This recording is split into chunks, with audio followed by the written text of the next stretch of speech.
video may contain content parents may find unsuitable for children. Viewer discretion is advised. Hey everybody, it's Hunger again, and welcome to another weekly podcast. Oh yes, we are having the podcast. We do it like once a week or something. Anyway, so yeah, yep, we're gonna be playing some Minecraft while we talk about stuff. It's a thing that I like to do.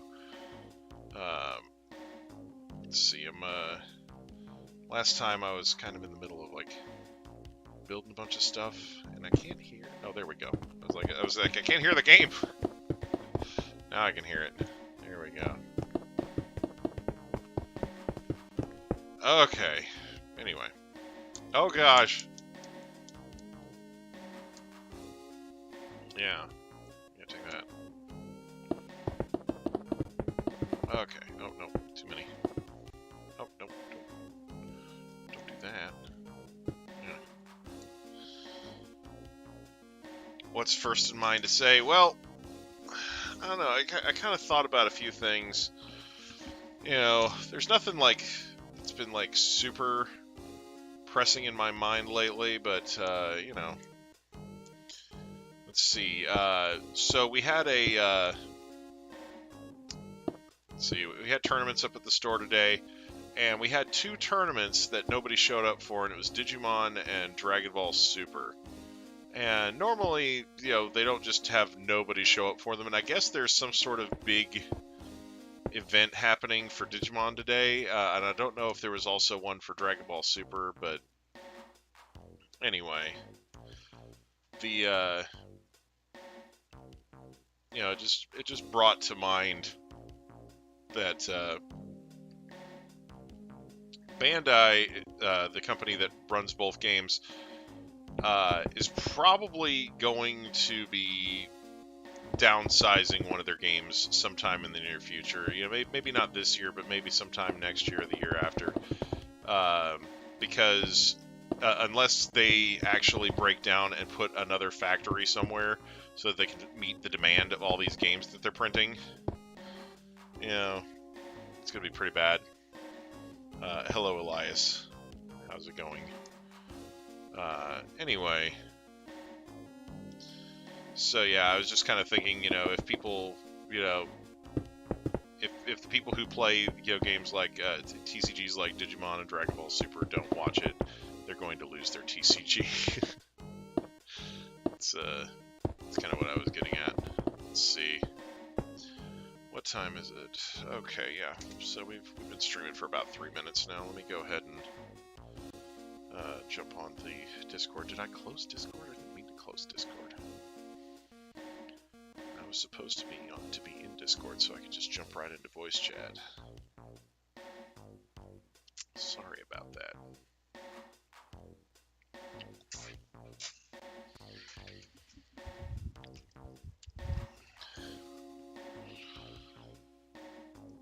Let's see.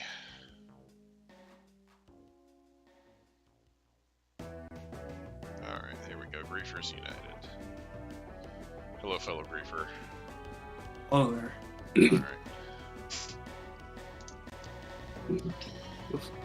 Alright. Alright.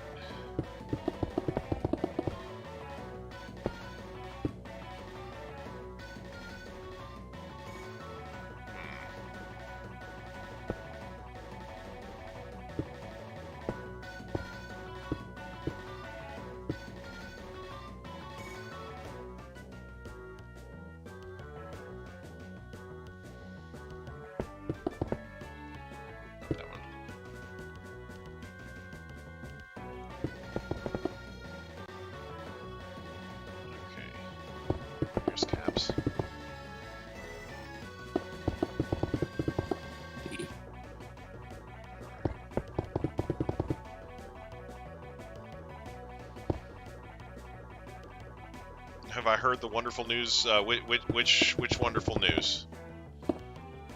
The wonderful news of Home finally coming out on Good the Burger 30th 2 is in production. I saw something that somebody posted that was like, yeah, I just stumbled across them, you know, while they were filming or something. You know, it's like, okay, that's Yeah. that's kind of cool.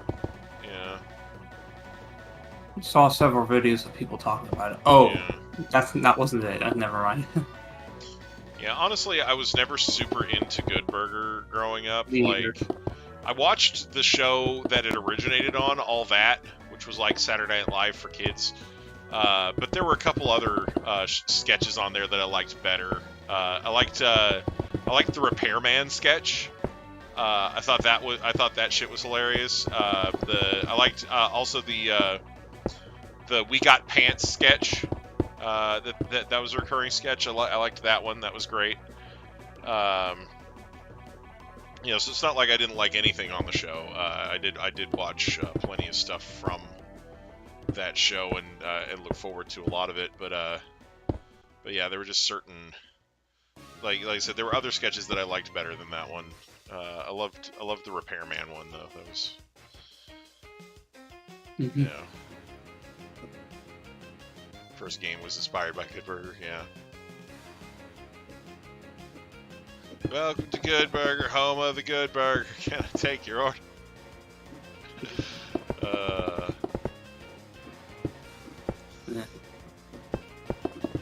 But yeah, I think probably it was because at the time, I think at the time I was watching, all that. I hadn't ever worked a job before, and so like I couldn't relate to like the fast food industry humor and whatnot. It would probably resonate with me a lot better now. But like I never went out and saw the movie for it or anything.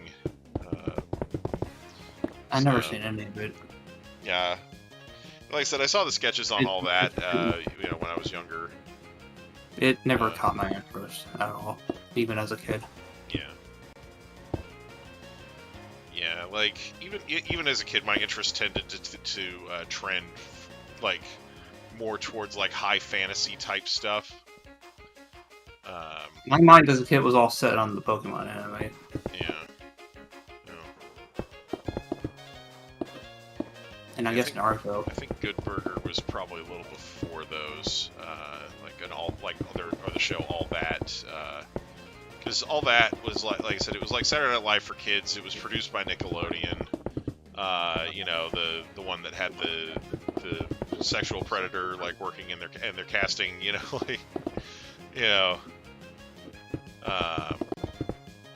Or the alleged sexual predator. I don't know. I don't know what the deal is with that, but Kablam movie. Oh man. Honestly, I would love them to do a movie based on You Can't Do That on Television. Like maybe Barf's Burgers. That shit was funny. Oh man. But yeah, You Can't Do That on Television was freaking great. A lot of people don't realize this, but that's where the green slime that Nickelodeon uses for like everything now came from. That's where it originated from. Okay. Yeah, there was a show called You Can't Do That on Television, and it was similar to All That. It was a child-powered sketch comedy show where you had a bunch of comedy sketches, and and it was mostly child actors. There were a few adult actors on there, but just helped to make the things better. Right. Yeah. Anyway, and there were, and I think they would do interviews like near the end of the show. I usually skip the interview segment myself because child with slow, short attention span. But they so you remember this shit too, right? Yeah. So, but the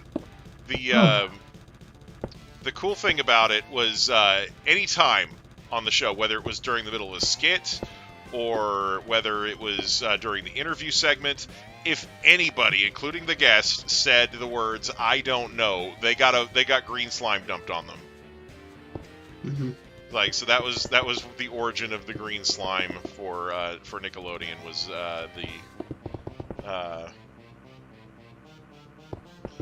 Where are you, Caps? the green slime from You Can't Do That on Television. which.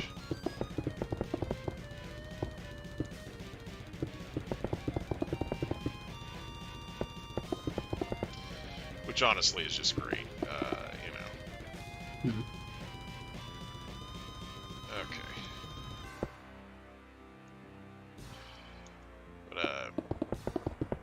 But yeah, I remember. I love the recurring sketches from that show. You had the one with I think the character's name was Alistair, and it was like this kid just like hanging up by his wrists in prison, you know.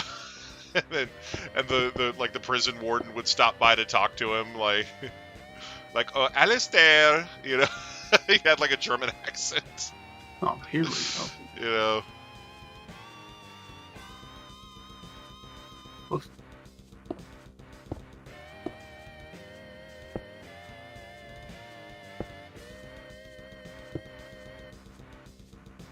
Okay, cool. Now there's a wool generator. Awesome. Wool generator.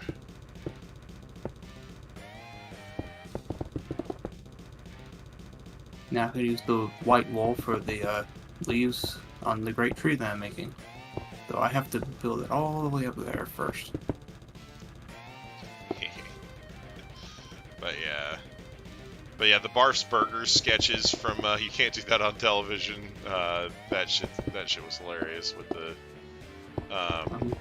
you know, like it's like I can't remember if it was like a school cafeteria or what, but like they have the cook Barf and the like the cook's the cook's name's literally Barf, and like the kids would be gathered around the table like talking, and they'd have the food on the tray, and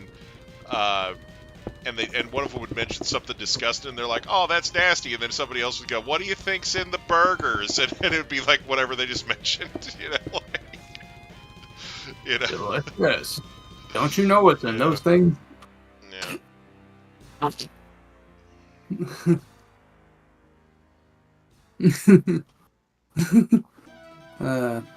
Funny.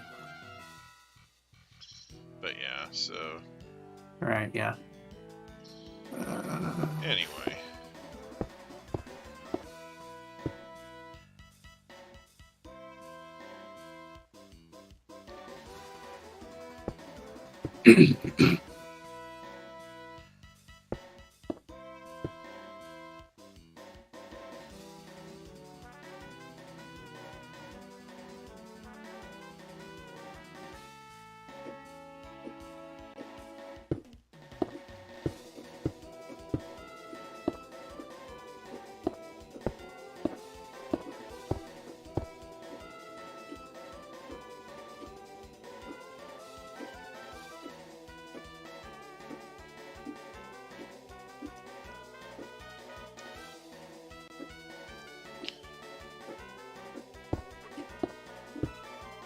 All right.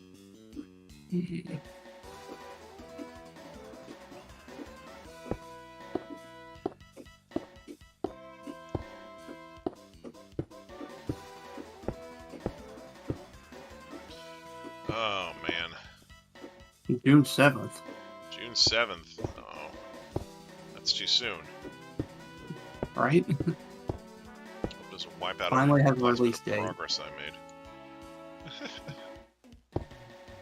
If I don't finish my tree by then, I don't know what to think.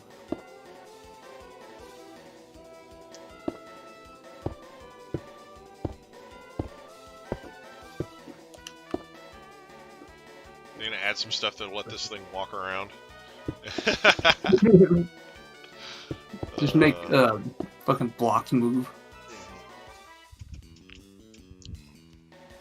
I mean, there probably is a way to make something like this move. It'd just be way too complex for me to implement. Right, yeah.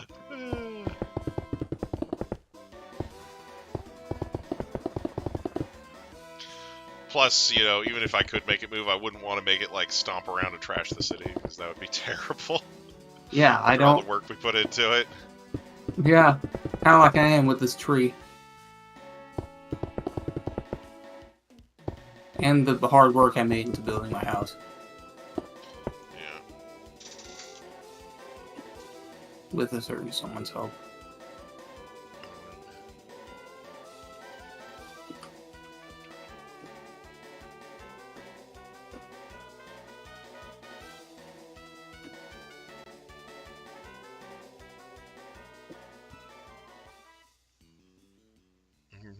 displays.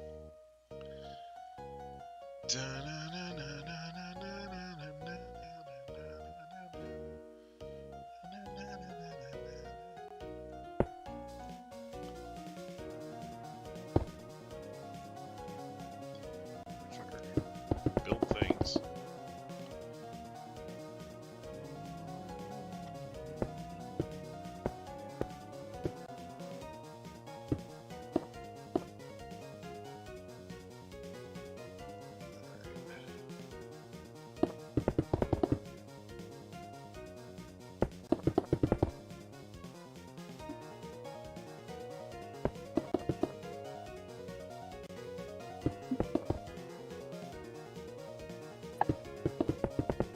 Bazinga.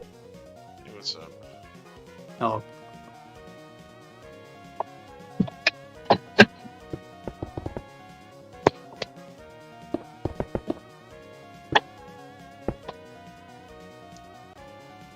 Oh man.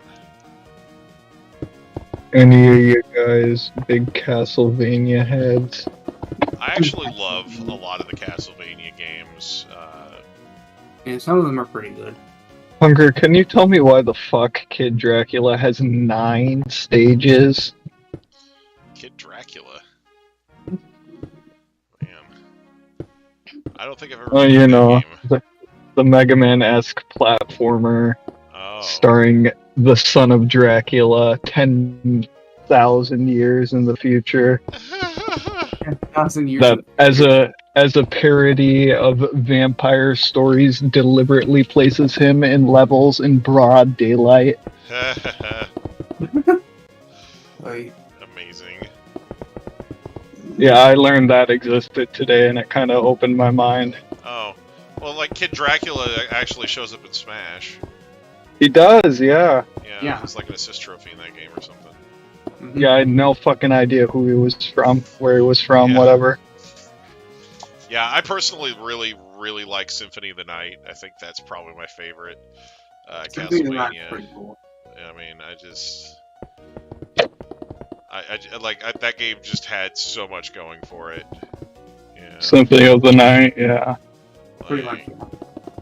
you know, I like some of the other Castlevanias, like Castlevania 2. The last time I played it, I actually made way more headway than I ever had before, which was really cool. I If still you didn't beat have, it, but yeah, the time, the patience, and the perseverance, like, there's a lot to gain from all of those old Castlevanias. yeah, like, you know, Castlevania 3. I think, I know I played Castlevania 3. I think that might have been the only one I beat. I'm not sure. Like, I know I beat Symphony of the Night. Let's put it like, but out of like the numbered ones from the beginning, I think 3 might have been the only one I even. Yeah. hmm I guess I'm just a sucker for Castlevania games with Alucard in them. But anyway. Alucard's the best character. He's Yeah. So I guess What a Kid horrible night to Dracula have a is curse. I mean, the heyo. parody of Alucard. Yeah. What a horrible curse to have a night. What a horrible curse to have a night. What a horrible curse to have a curse night. A blood-stained ritual of the night, even. Right? What a horrible time to curse.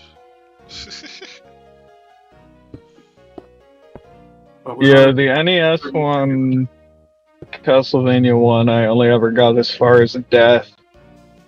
And now that I know you just holy water spam them, and that's how people usually beat them, I might just go back and do that. Right?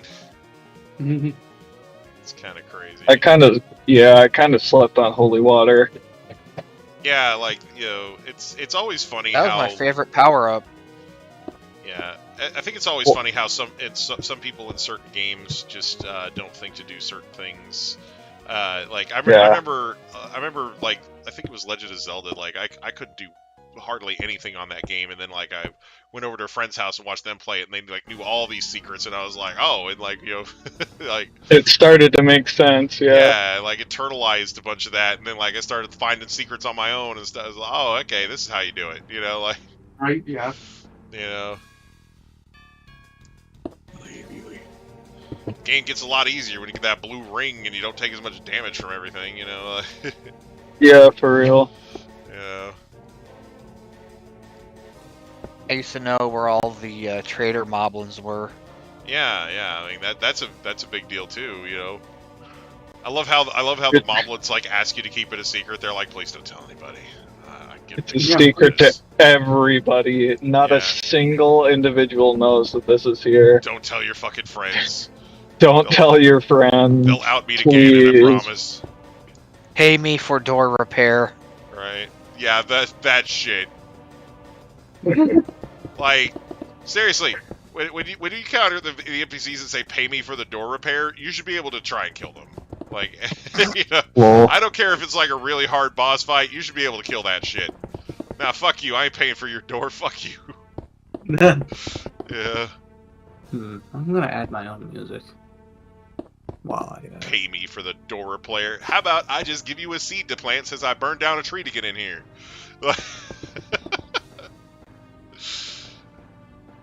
Here, take I think my Caps seed. Lock has the funniest take on that classic line. What a curseable night to have a whore. Damn. Oh, that is pretty great, honestly. I'm gonna... Yeah, I loved Aria of Sorrow also. I played all the way through it twice before the DS sequel came out.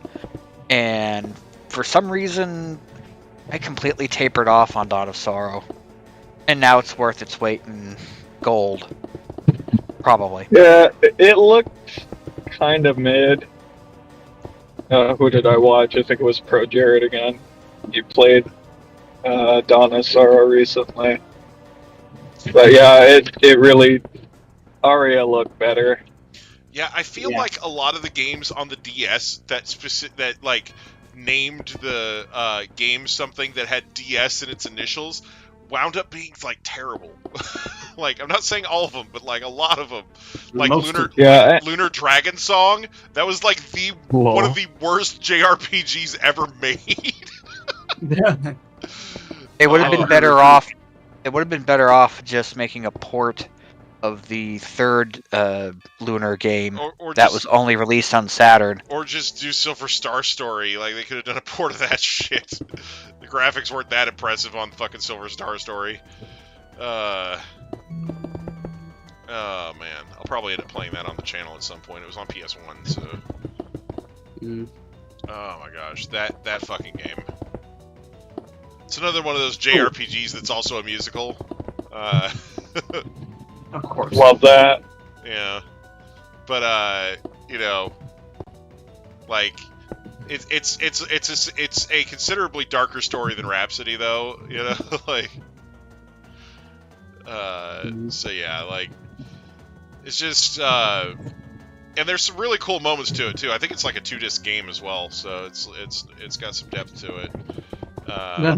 But like the DS version, the DS game from that franchise, Lunar Dragon Song, somebody who in the development team had the brilliant idea to make it take HP to walk, like.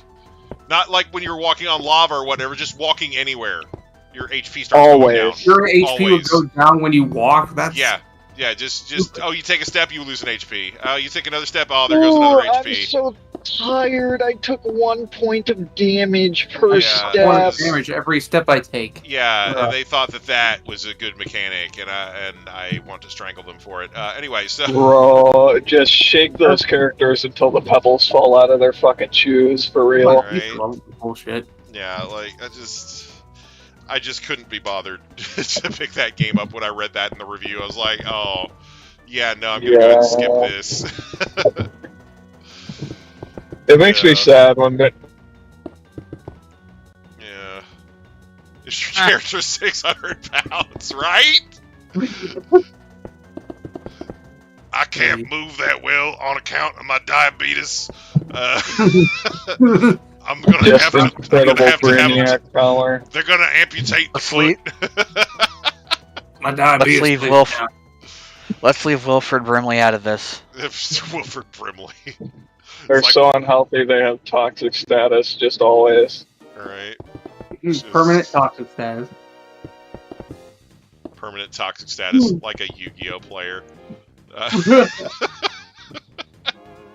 There's some Hey, games hey, they help pay your paychecks.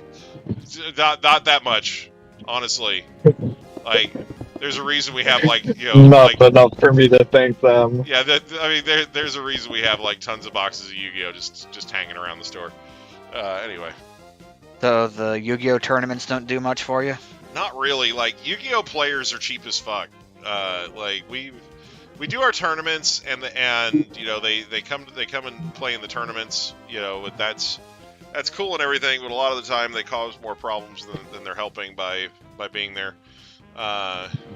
Is it because the place that's like 2 counties over has better prize support? I mean, sometimes there are other places. Like, the problem is that there are tons of other places in the state that do Yu-Gi-Oh now. Like, when we first started and people were coming in literally begging us to host Yu-Gi-Oh tournaments, there was hardly anybody around that had them. But now, like, there's tons of places that do it.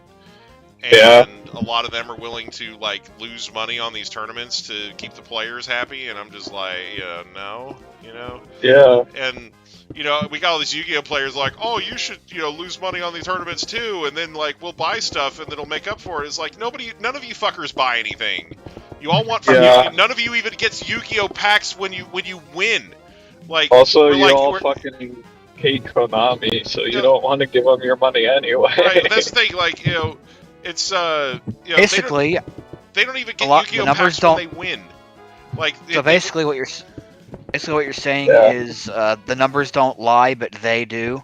Yeah, they'll win the thing, and like half the time they don't even want the fucking Yu-Gi-Oh packs that we offer them. They're just like, oh, can I get like some sleeves or a binder or some other card product instead? So I hate that. And it's like we offer that, like we let them get other card products, but it's like. But like I said, that they're there to play Yu-Gi-Oh, and they don't even want the fucking cards. Like, if we can't, like there was a point where my sister, who owns the place, right? She was giving away packs of a set called Duels from the Deep, like Legendary Duelist Duels from the Deep. It's a set that nobody's really buying. And so she at one point had some tournaments, and she was just giving packs away on top of the prize support, like as in addition to whatever their normal prize support was.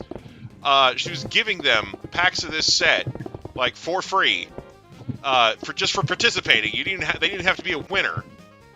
And there were people going to the other game stores complaining about it, saying that she forced them to take those packs as prize support.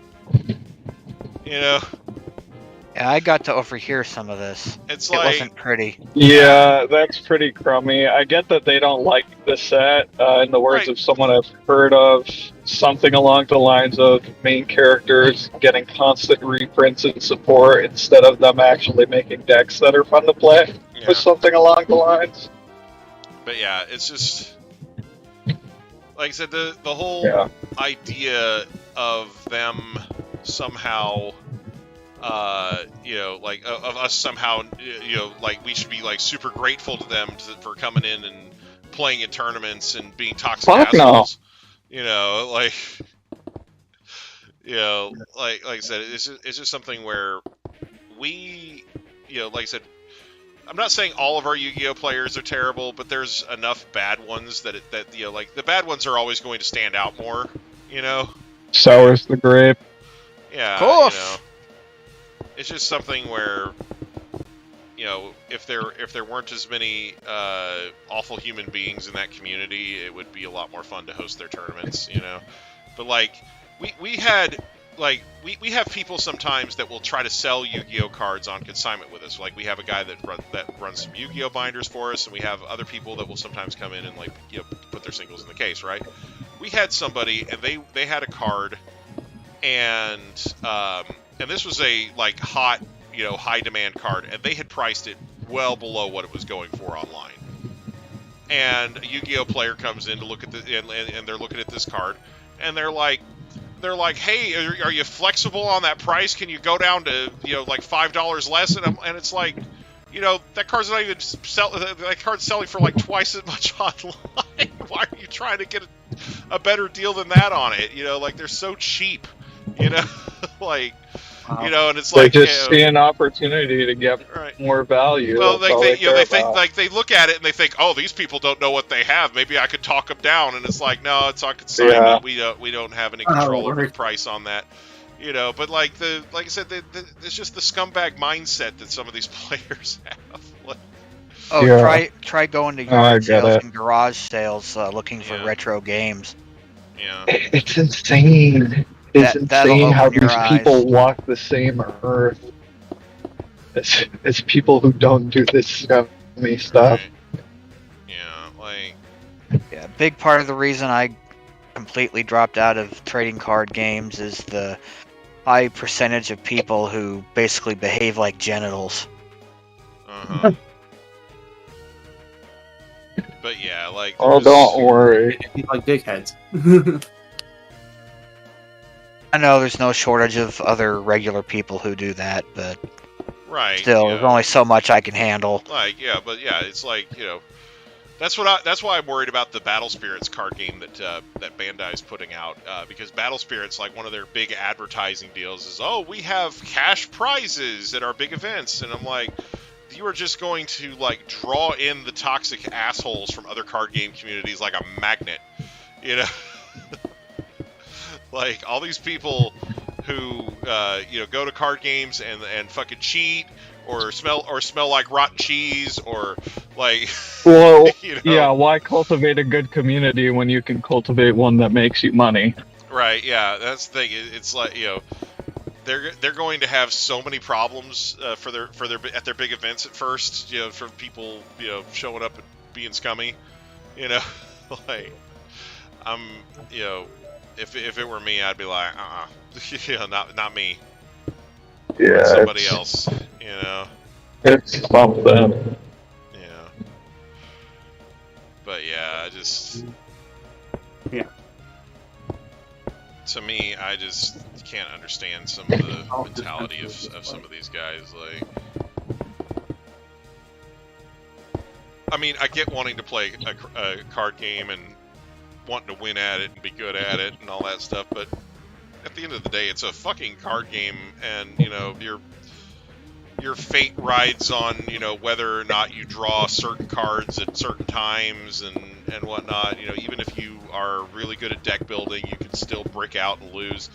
So unless you're cheating, but sometimes even if you are cheating,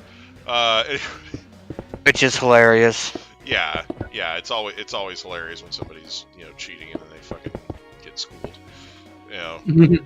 Yeah. Like, that's why I like a lot of the card games, the communities that we have up at the store that kind of purposely try to keep the jackasses out. Like, yeah, but and then the people that you're trying to keep out with that mentality are gonna say that's gatekeeping.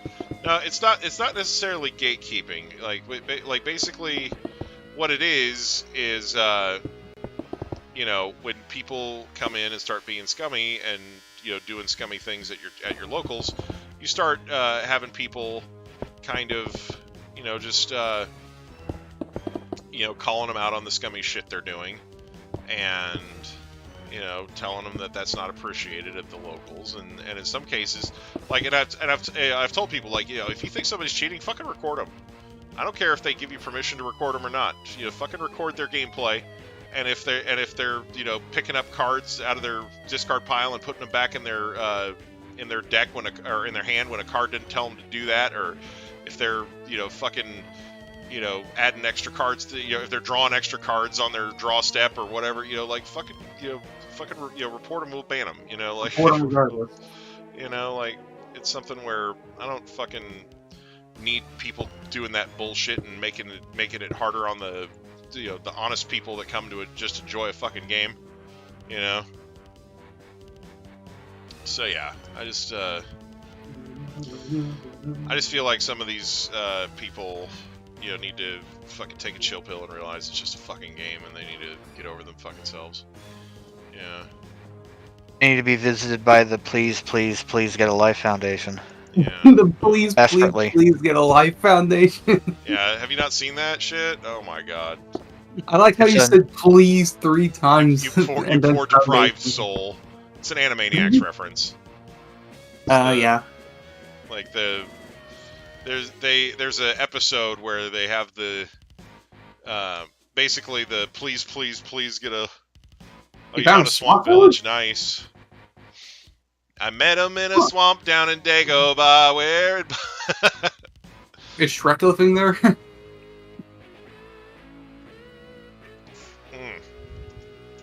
Nice. But basically the episode in question, there's a part where they're doing like an infomercial for the Please Get a Life Foundation, and it's like basically like all these people that go on the internet and post about like seeing like hidden Easter eggs and shit, and like Oh, okay. That's what that was. Okay, that makes more sense. Yeah.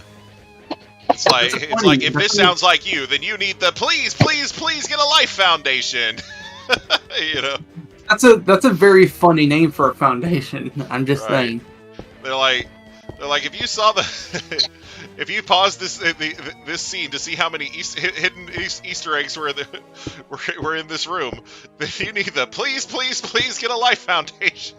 Or the Please Foundation. But yeah. Anyway. It's fucking hilarious. Yeah. Oh, speaking of things that anger you on the internet, I'm not sure if I'm more aggravated with Valve or with Nintendo right now. Wow. Did you hear what happened? No. What happened? So, like, the best GameCube and Wii emulator called Dolphin was going to get a sort of official release on Steam, but Nintendo issued a DMCA takedown. Which I don't understand how Valve could be so dumb as to post something like that. Right. Dolphin emulator. No. Dolphin is the name of a really good GameCube, Wii, and I think maybe Wii. Yeah, I know. I have it emulator. on my desktop. Right, so it was going to get some sort of official release on Valve or on Steam, and Nintendo issued a Digital Copyright Millennia Act. Digital Millennium Copyright Act, yeah. Yeah, they pulled one of those, DMCA and enforcement notice, yeah. right. So now I'm completely off the fence about emulating the GameCube and Wii, and possibly even Wii U. I'm gonna look for someone to hook me up, because I know for one that Nintendo's gonna go nuts with. I mean, this is obviously proof now that Nintendo's gonna go nuts with their remakes and remasters and reboots of classic GameCube games. Man, they're gonna eventually do a remake of the Paper Mario game, man. The original one. So did they take the actual Dolphin site down, or is it just the Steam thing? Just the Steam thing. I don't know if they're gonna go after. Okay. Yeah. I highly doubt they relief, would go after the one on the desktop or PC, I guess. Right. Right. Well, basically, what I'm saying is, if anyone is willing to help hook me up with either, I don't know if the emulator itself is easily available on a website somewhere, and of course, I'm going to be looking for ROMs, because it's like, okay, Nintendo, you're going to get this aggressive, I'm going to get aggressive. Okay, yeah, if you could solicit people for this when you're not on YouTube and it could get me canceled, that would be great. Anyway, so... Right, yeah. Yeah. But yeah, anyway. But yeah, it's just... I would be furious too if they were to do stuff like that. Well, here's the thing.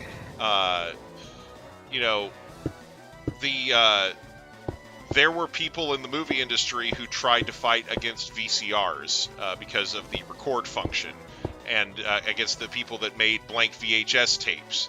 And the only reason that function was allowed to remain in effect, because of the fact that that you could use it to record like home movies and things. Like that was the only reason. Like you could duplicate like your own copyrighted content that you made. So that's the only reason that it was allowed to maintain. Like even though like 99.9% of people that had them didn't use them for that, that's why it was allowed to exist in the public market. You can't make a device that literally exists only to help pirate somebody else's shit and then expect to have that go completely unanswered. Like that's just unrealistic as fuck. So I'm like I definitely understand why Nintendo chose to do what they did there. If it was somebody who was literally trying to put out a way to pirate something I made, I would want to do the same shit. Like. Right. Yeah. Like.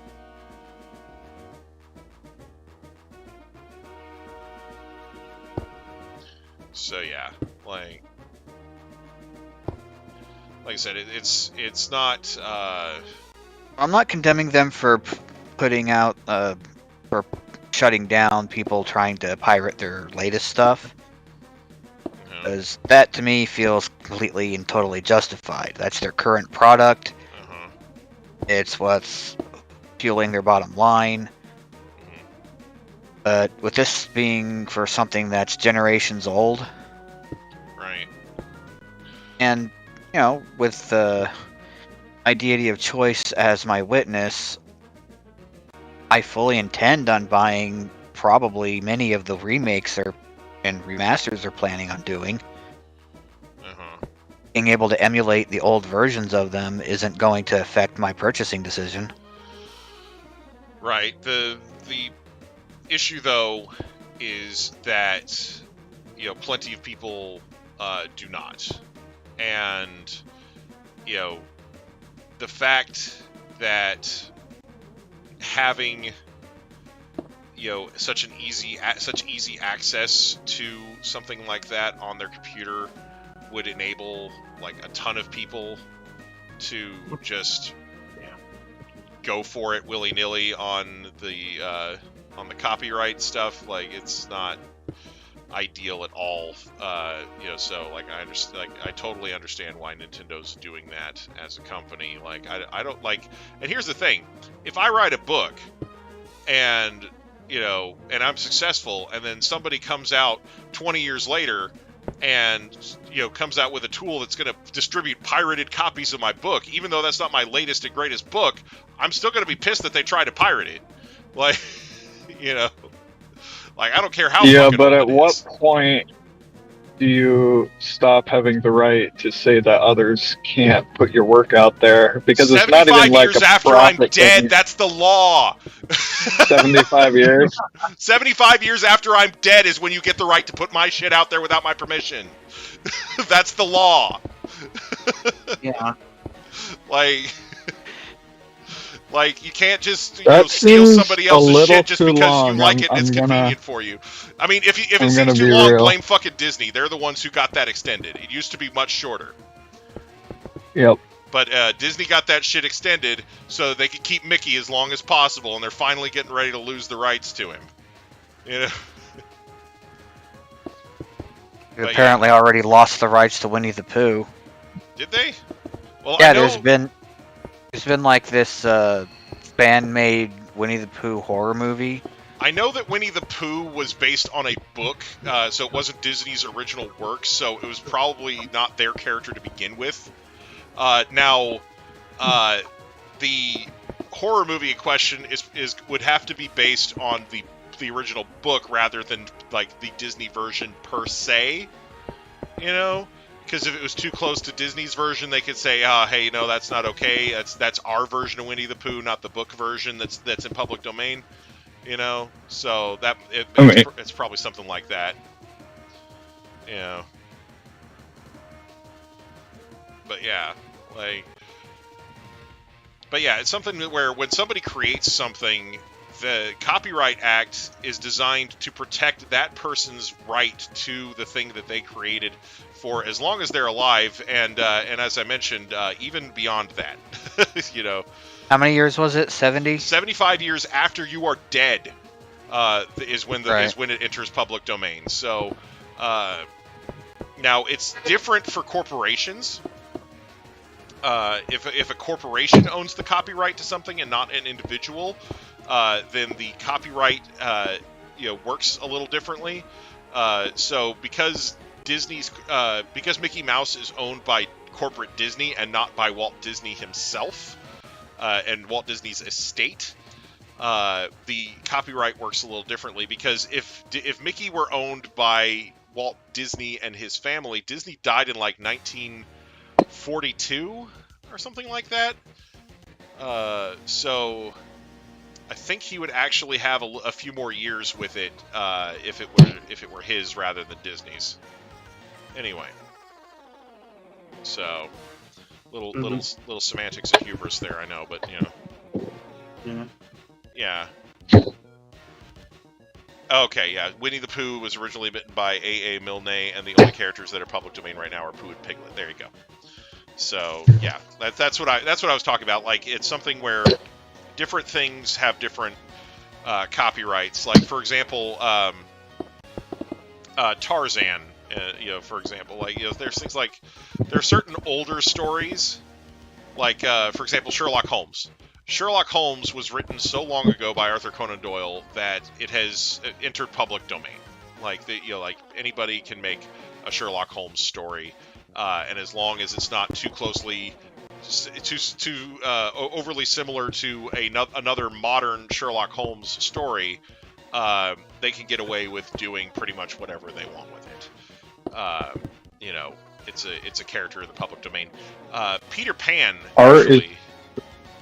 Art is so derivative, it makes me think maybe we shouldn't have ever started charging for it. Yeah, it's something where... But people gotta pay rent.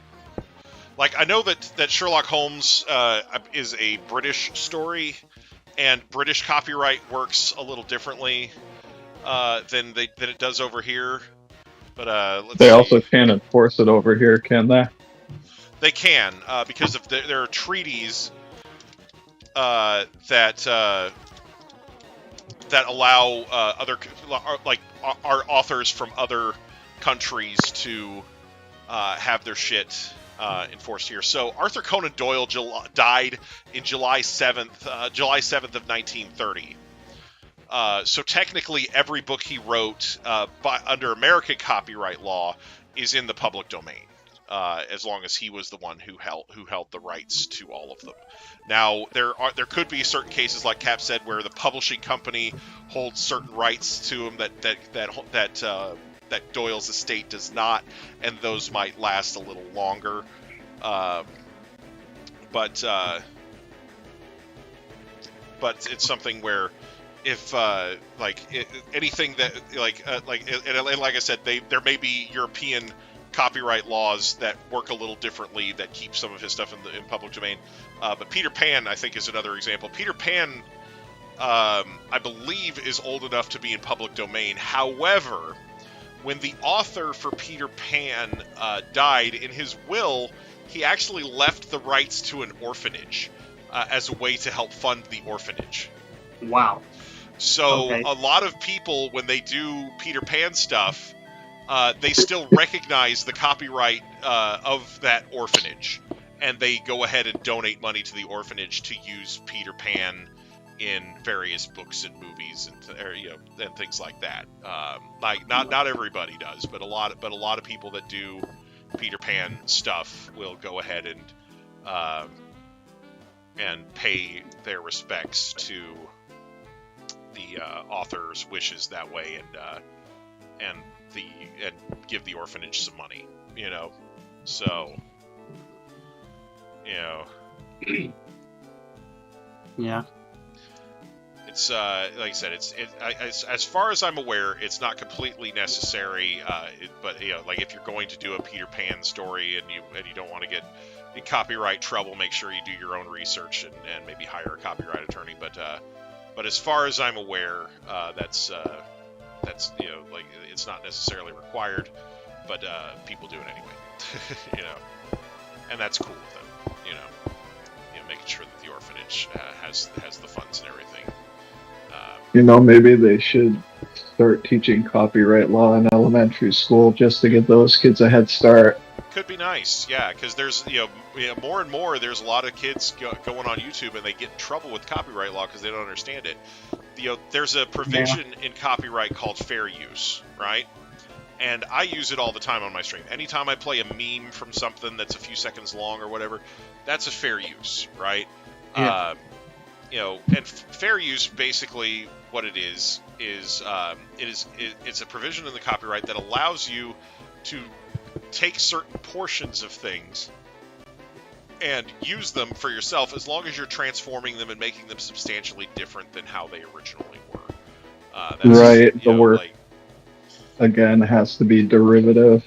Yeah, well, so the fact that a meme is only 3 seconds covers all that? So basically, there are four factors that are looked at in fair use cases when they go to trial. If they go to trial, not all of them do, but so sometimes somebody will get butthurt over a fair use, and they'll take it to court. And there are 4 factors that a judge or a impaneled jury will look at when they decide if something was a fair use or not. So the first factor is the character and purpose of the use. Now, the character and purpose of the use matters here because in certain cases, it's possible to use like the entirety of a work and still not have to pay for it. For example, if you're a school and you take the entire script for a movie, like let's say you take the entire script for the movie The Man from Earth, right? And your school puts on a play of that movie. You're not charging any money. You're just basically letting the kids get some acting experience. That's an educational purpose for the use, right? So you're using it for an educational purpose, and that is covered under fair use. So they can literally put on a play based on the script for this entire fucking movie, and not get in trouble for it because they're using that movie to teach kids how to act and how to perform on stage and things like that. It's an educational purpose and use. So that's the first factor that they look at is the character and purpose of the use. Okay, before you go into the second, sorry, I'm kind of blinking already. Fucking shit. So if the school example, right, say they were to use insert name of piece of media, make a play on it or whatever, is there like any acknowledgement or credit requirement there?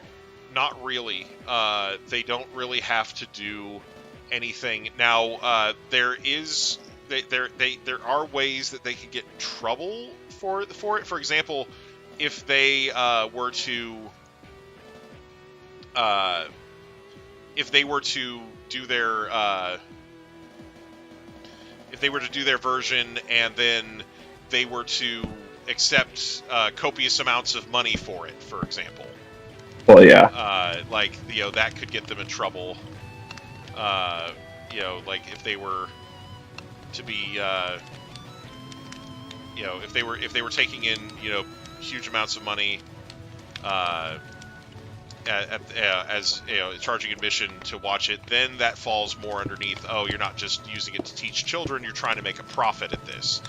But if I make like a pamphlet of the raw script for the audience to follow along with, and don't put who the script is by. Yeah, I mean that could fall into some tricky territory because you're giving them a thing because there is such a thing as copyright infringement without monetary gain. You can still, even if you're not making money off of something, you can still get in trouble for using someone else's material. Right, like Uh, misrepresenting an IP, etc. Yeah, like like there are certain scenarios where you can still get in trouble um, for using someone else's stuff without permission. So, uh, but anyway, the like the second factor, for example, um, is let's see here. There's four factors. The first is character and purpose of the use. So the second factor is transformation. So if you're using someone else's work, but you transform it significantly, like if you're using it in a different way that they never thought to use it, Yeah. For example, when I used Nintendo's Gotta Save Them All commercials for Pokemon Coliseum to mock Nintendo for taking away Pokemon from the national decks, that's a transformative use. I took something that they made and edited it around and turned it into something that was mocking them for what they did. So commentary, basically. Yeah, You're so allowed to do commentary. Right, yes, commentary, and that's actually another element of fair use. Is it a commentary or criticism? Because if you're using, like if I'm doing a movie review and I show a clip of the movie and then make comments about it and explain why I liked it or didn't like it, that's a commentary or criticism. And in that case, you're really only supposed to use enough to prove your point, Right. but that's covered under the second factor. Commentary and criticisms are one of the ways that you can transform something so that it's different enough. Yeah, and I do think transformative is probably a nicer way of putting it than Right. derivative. Right. Well, a derivative work is actually one of the things that's copyright protected, because in copyright vernacular, a derivative work means that it's a work directly based off of another work. So, for example, if I make the movie Rocky, and then somebody else comes along and makes Rocky 2, that's a derivative work. They're not copying the movie I made, but they're making a sequel to it, and that's not okay because they're making a derivative of my work. I see. So that's what a derivative work is. It's a work derived from an original source. So you can't just come along and make your own Superman movies or your own Batman movies or anything like that. You can't make sequels to movies that just came out. Now there is parody is also protected under this particular part of the fair use. So you can potentially make a movie that's making fun of it. For example, the movie Spaceballs is basically just parodying Star Wars. You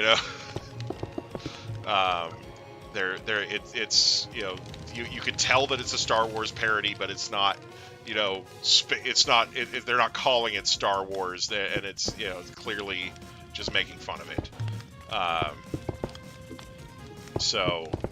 Parody is another area of fair use that basically because parodying something is a form of commentary or criticism.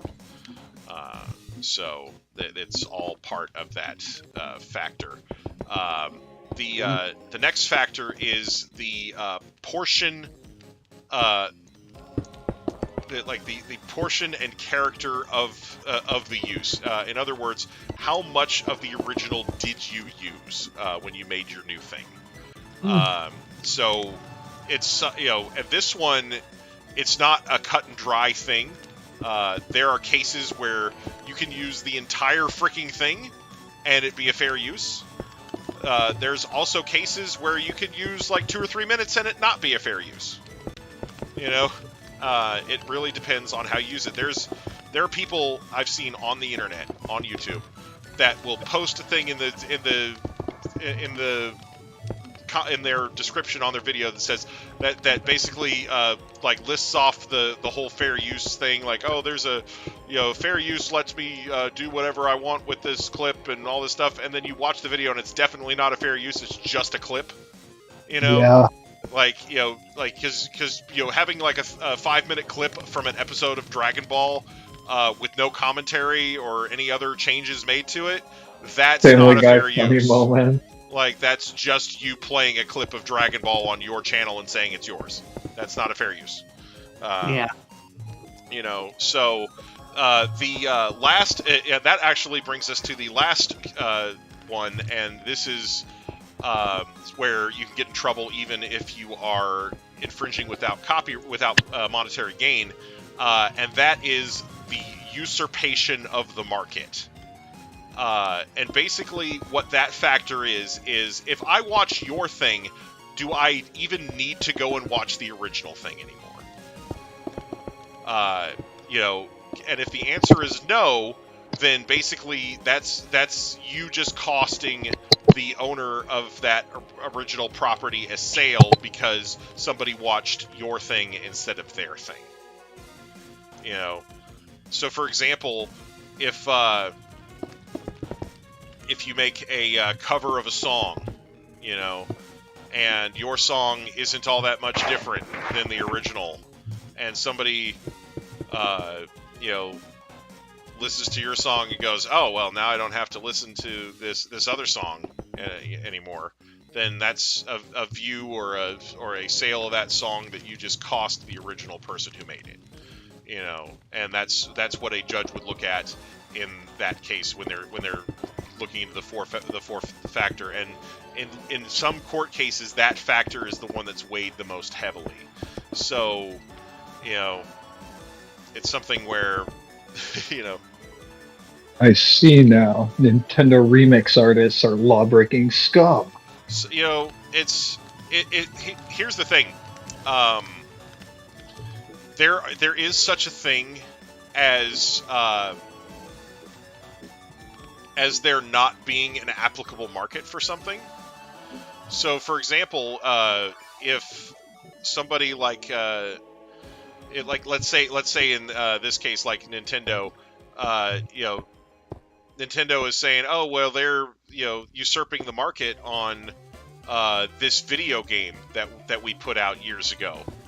One of the things that the opponent could argue, that the defendant could argue in court, is, hey, this game came out years ago and it's no longer for sale. There is no market for this thing right now. It's all the secondary market. Nintendo's not even making any money off of this. Yeah, you know, like secondary market, it's like that's its own market. The market for like interpretations of real songs.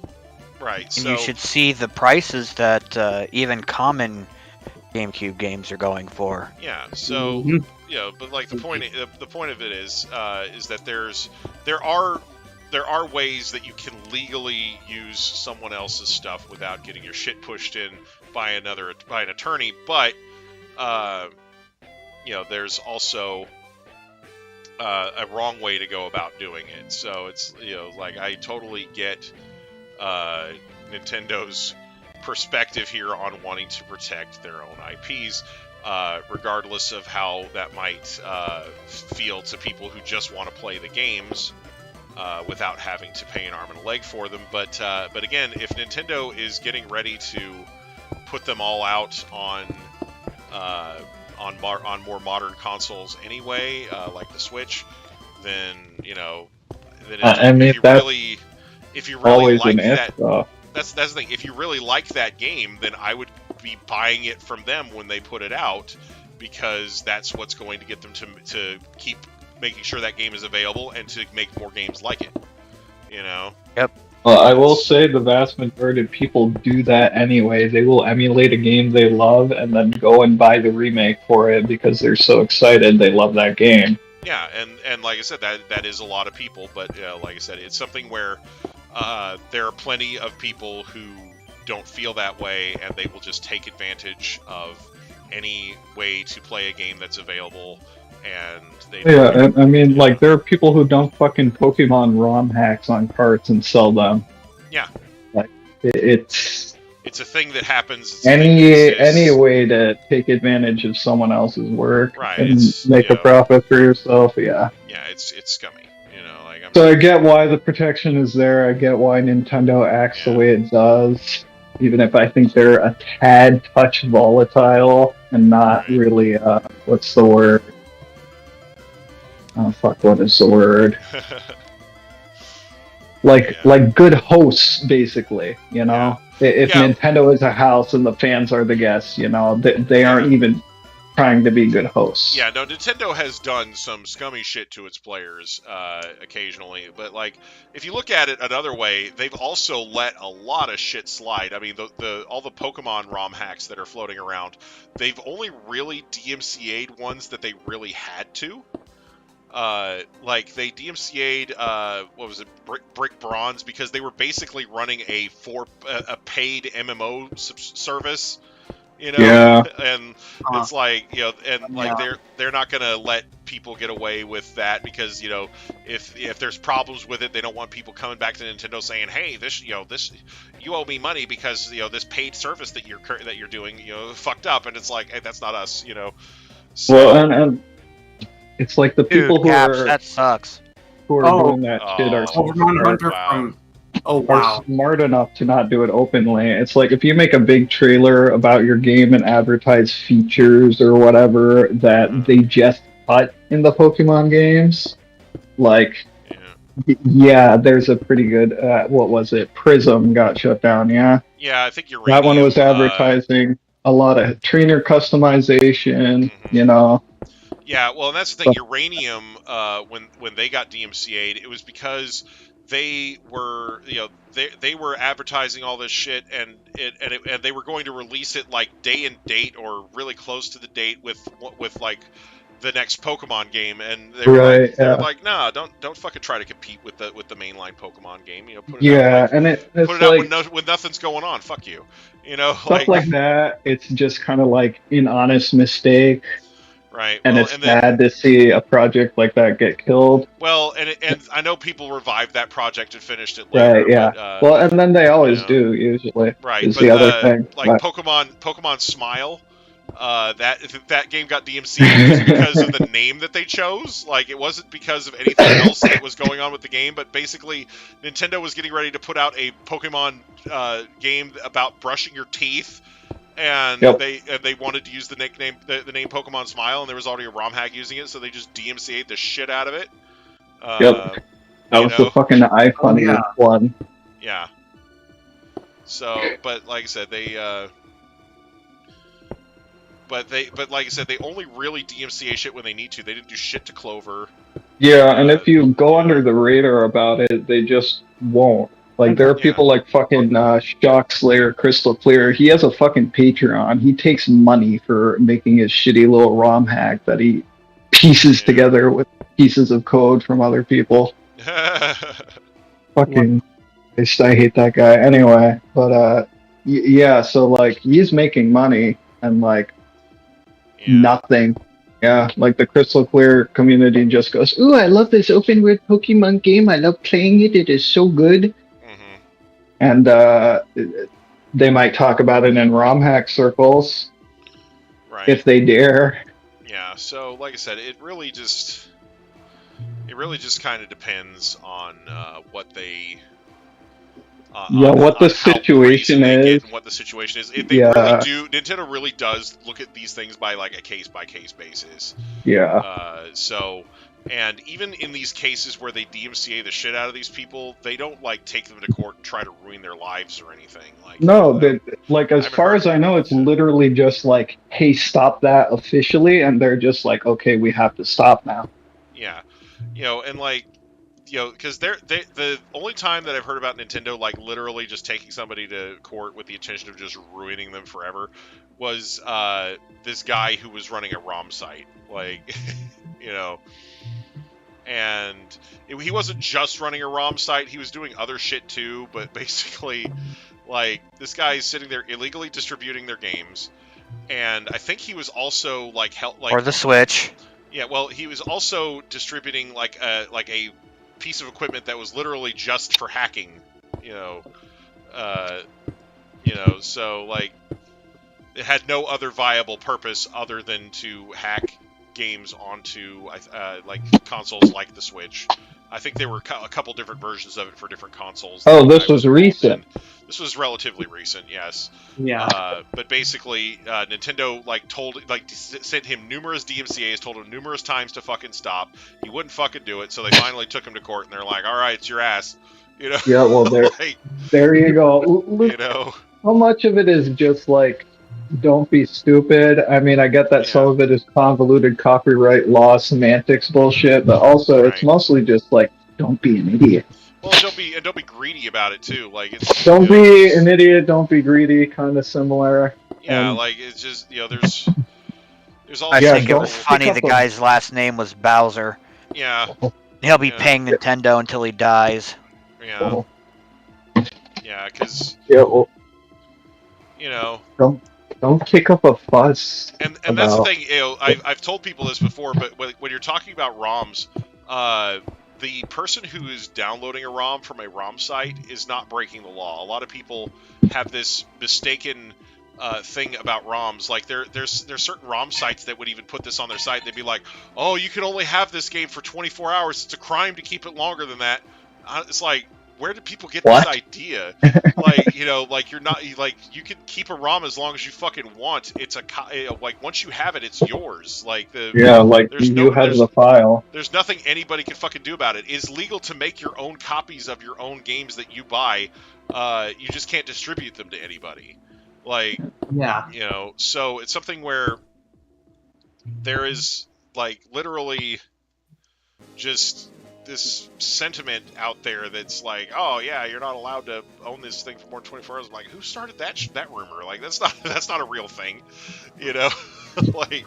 God, I gotta avoid the FBI fucking knocking at my door because I had Kirby's Adventure downloaded on my laptop for 24 fucking hours. And I think what it is it was because of BitTorrent enforcement shit. Because like BitTorrent, there's a lot of like internet service providers that would like monitor BitTorrent. And if they noticed that one of their people was downloading something on BitTorrent that they weren't supposed to have, they would send them a message and they'd be like, "Hey, you got like 24 hours to remove this shit, or or it could cost you."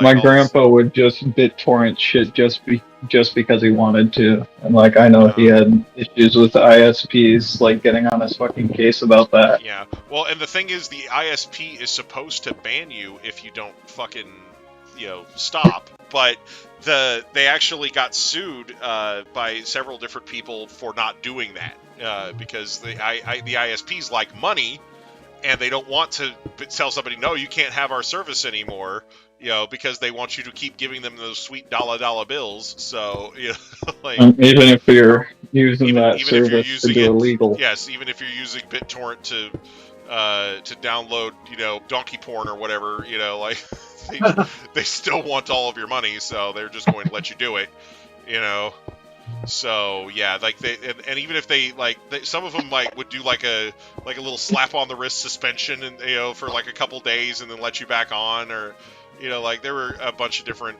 ISPs doing random shady shit like that. But yeah, And like I said, a bunch of them had to pay out big in court over that, but the ISPs have not changed their ways because they would rather pay a little court settlement here and there than fucking stop making tons and tons of money.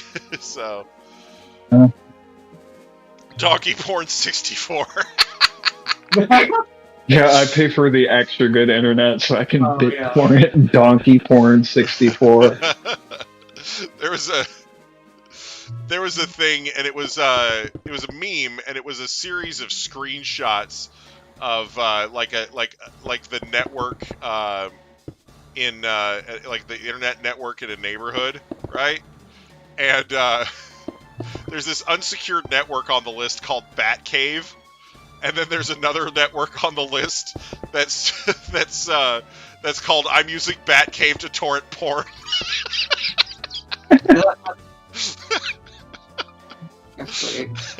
And then like in the next frame, it shows the name of Batcave has changed to haha, very funny. How do I get that little lock icon? Like it's you know. Oh man. That reminds me of the day I was helping out Amanda hook up her Wii to their Wi-Fi where she was living, and it picked up a neighbor's Wi-Fi, and the Wi-Fi was named "We Can Hear You Having Sex." Oh man, I I like cried laughing after that one. I like it when they name it like FBI surveillance van. You know, that's Yeah. one. Surveillance man. FBI surveillance van. You know, just That's you know. And the funny thing is that so many people name their networks that. I'm sure that the FBI probably does name their shit that because nobody would think it was actually real. Hiding in man. plain sight. Right, exactly.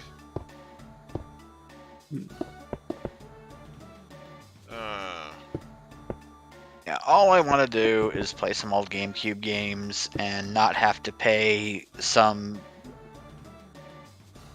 hygiene product of a human being who, you know, just scuzzes their way through thrift stores, pawn shops, and yard and garage sales. Yeah, no, I get not wanting to pay scalper prices for shit. I mean, like, And of Yeah. course, it's not just Nintendo's GameCube games. There's more than a few obscure titles that I used to have that I miss dearly now.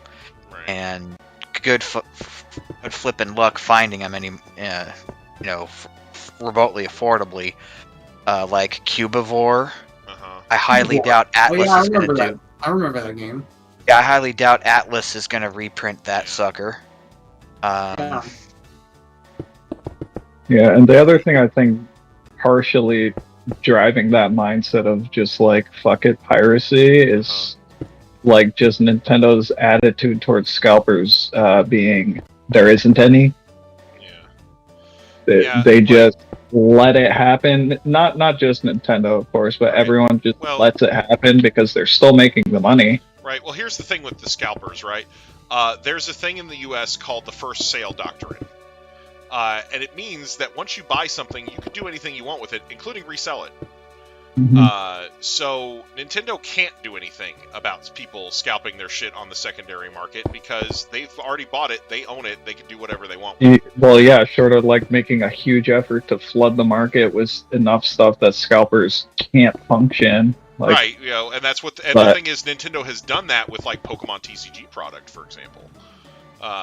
You know, back in 2021, there was a huge scalper problem with Pokemon because one of the Paul brothers went on YouTube and opened up a Pokemon booster pack and pulled like a $400 card out of that. Over 1 million people watched that video and said, "Hey, I could do that!" You know, so it suddenly became very hard to find Pokemon product in stores. And so the scalpers descended on Walmarts and whatnot and bought up every last Pokemon product they could find, and then put them online for 2 or 3 times what they paid for it. Well, around the holiday season 2021, Nintendo absolutely deluged the market with like packs and booster boxes and other product from the last 6 Pokemon sets, and the scalpers were forced to just eat whatever they had picked up because there was no way they were going to sell that for anywhere above retail because it was available everywhere. So I love when that happens. yeah, so like it's not that Nintendo doesn't ever do anything like that. It's just that they kind of pick their battles, you know. So I guess, but like the Switch seems like a pretty big battle to pick. Well, Like that thing was doing really well, and scalping was a huge problem during that thing's early life cycle. Right. Well, and the thing is, one of the ways that a lot of the scalping is being combated now is the fact that you get digital versions of everything. You know, so a lot of the time, like, and I know this doesn't happen with every game. I know that certain games get removed from the eShop after a while or whatever, but a lot of the games that people really want that were on the Switch, that you can just get them on the eShop. Now, what CJ's talking about, or what she's just talking about, is the the GameCube games. You know, like a lot of these games are not available anywhere right now.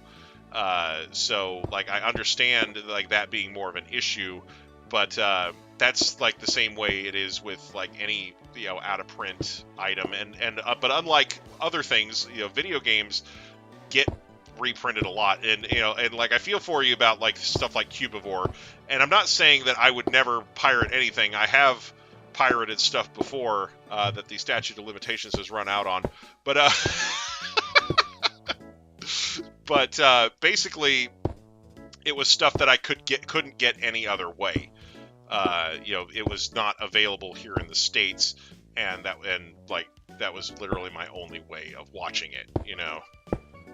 Yeah. Not playing, not necessarily playing it. I have done the same with ROMs before too. Like there were certain ROMs for games that just never got released over here that I picked up and played because I really wanted to.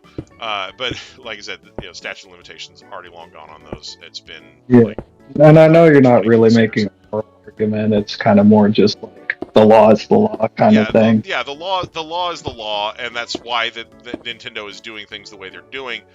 So like I said, I pride myself on being able to understand different people and groups' viewpoints on certain issues, even if I don't necessarily agree with them. And like I said, I do agree with most of what Nintendo's doing, but like I said, they could curb, like you were saying, they could curb the issue of piracy quite a bit. They wouldn't cure it completely, but they could curb it quite a bit by just having stuff on the market that people could buy. Or could play on the Switch, without paying the overblown scalper prices, So, Well, at this point, they're not scalpers per se; they're more resellers. They're resellers, collectors, whatever you want to call them. Like they're basically doing the same thing, but like way after the fact. Like I can give Nintendo shit all day, every day, but like All day, every day. just stuff like remembering how there was a time where I didn't have to pay for online, even if that time didn't last. Like, Yeah. Well, what do Xbox fans have? Yeah. So.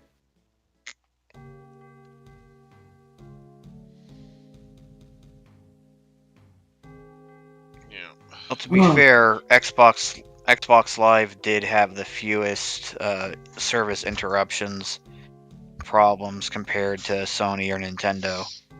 Yeah. And there's my problem now, where I am paying and not getting the quality I am paying for. Yeah. And I don't know. This is still kind of budget online, so I maybe it is what I'm paying for, in all honesty. But that doesn't make me happy about it. Right. Yeah. If Nintendo Switch Online's expansion pass also had Nintendo's entire first-party lineup, the GameCube, available to play, then I would probably pay for the expansion pass. God, I wish they just started fucking dumping their ROMs into those libraries that they just have sitting there, instead of just randomly putting out whatever. Yeah, this is... I remember back when the Wii came out and the Virtual Console just started becoming a thing, and Hunger said, hey, look, you'll be able to re-download your entire former NES, Super Nintendo, and N64 library. I said, yeah, what's going to happen is they'll spatter out a whole bunch at launch, and then they'll start slowly and taper off from there. And I was right. Yeah. And that's exactly what they did with the 3DS Virtual Console and the new 3DS Virtual Console, which is Super Nintendo, and the Wii U Virtual Console. And the thing is, it's worse now with Nintendo Switch Online. Even with the one that just comes for free with the subscription, the NES and Super NES, it's like that stopped fast. It really did. Well, and it seems like Natsume is the only old publisher that they can afford to get third-party games for, because it's like there's hardly any Capcom or anything else on there. Yeah. And Yeah. even on I'm- the Nintendo 64 and Genesis, it's super paltry. Yeah. Yeah, and again, I the third-party developers are third-party developers, just like Nintendo doesn't like people using their shit without permission. These third-party developers don't like Nintendo, just being able to do whatever they want with their shit. And some of those people might want to put their games on other platforms, so Right. so it's something where I don't necessarily, I Yeah, don't I don't necessarily really agree with begrudge all them the fact that they're not putting it on the Switch specifically, especially if they've got plans on putting it somewhere else like Steam or anything Right, like that. What I'm begrudging is the fact that it's literally the same and worse this time around because you're paying a premium for this quote unquote free content that you don't own, that you're basically renting as a Yeah. supplemental bonus to your subscription fee. Yeah, and again, like I don't necessarily agree with that particular business model that Nintendo's going with. The idea of monetizing their content and making sure that it continues to give them money and whatnot. But like the thing is, if you're on the flip side, because if you're somebody who hasn't played a lot of these games yet, I would think that would be very attractive, just because it's giving you the opportunity to try it without having to spend a ton of money on it for a much lower price than what you would have to pay if you were, buying them online or whatever. So, so I can see kind of how that would be an attractive proposition for certain people versus somebody who already knows what they are and is just concerned with being able to play them again, and doesn't want to keep paying tons of money for them over and over again when they could just own them. So that's like I said, it's basically like a GameFly subscription versus having copies of all the games on GameFlies that you really want. That's Right. kind of how I look at it. It's like a GameFlies for retro games, and it's built into the console, so that you don't have to get stuff in the mail. So So Unlike But I'm one of those now, weirdos who likes to pay to get something in the mail once or twice a month without it being a bill. yeah, no, I totally get that.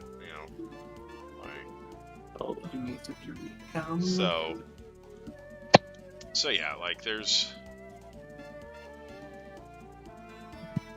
Okay. But yeah, there's going to be like pros and cons to it for different people. Like I said, there's,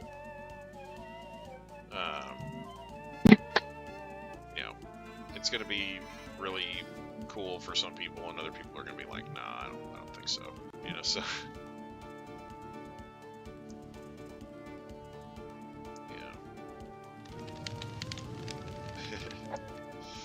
But yeah, let's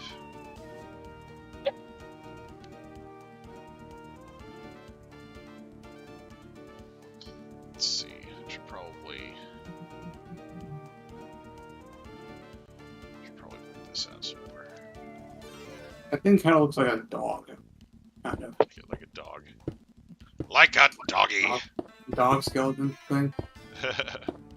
Its Is it a skeleton? what's the dog doing? What the dog doing? What's the dog doing? So Its I've head officially reminds me of a seen fucking ink machine. Guardians of the Galaxy Volume 3 twice. Uh-huh. Teared up twice. I don't want to have to see it again for a good while. Yeah. You shed tears of the kingdom. No, I shed tears of joy for the game. I've never had this much fun with a Zelda game, or at least I haven't had this much enjoyment out of a Zelda game in quite some time. But yeah, the game too. Oh yeah, I have the Guardians of the Galaxy game. It's great. If you don't mind the fact that you only directly control Star-Lord. But Tears of the Kingdom, it's worth every penny. 70 pennies times 100, though? That's a lot of pennies. So many pennies, bro.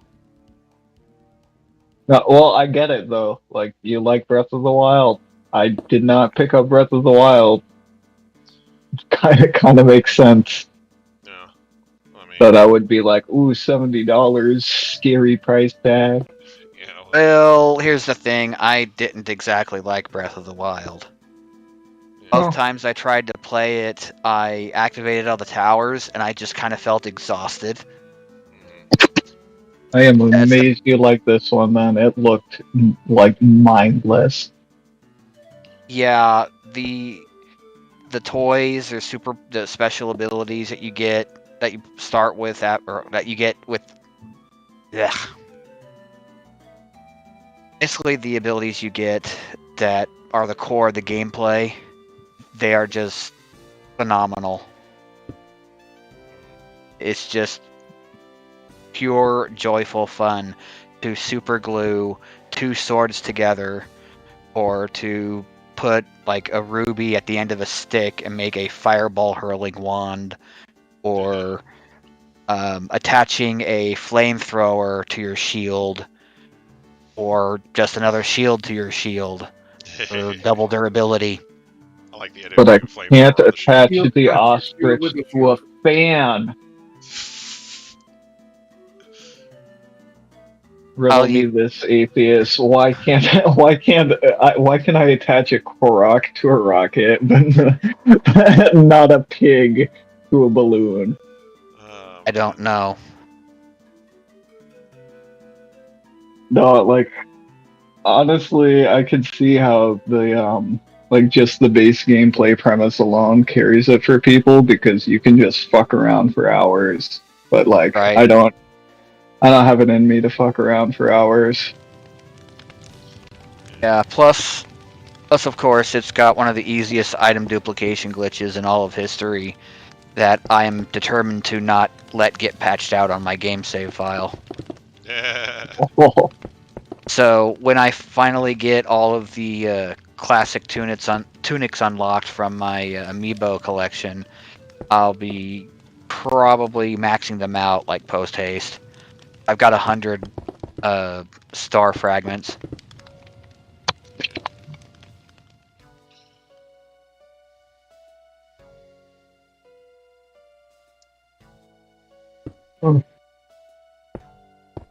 I kind of feel like playing Mega Man 9.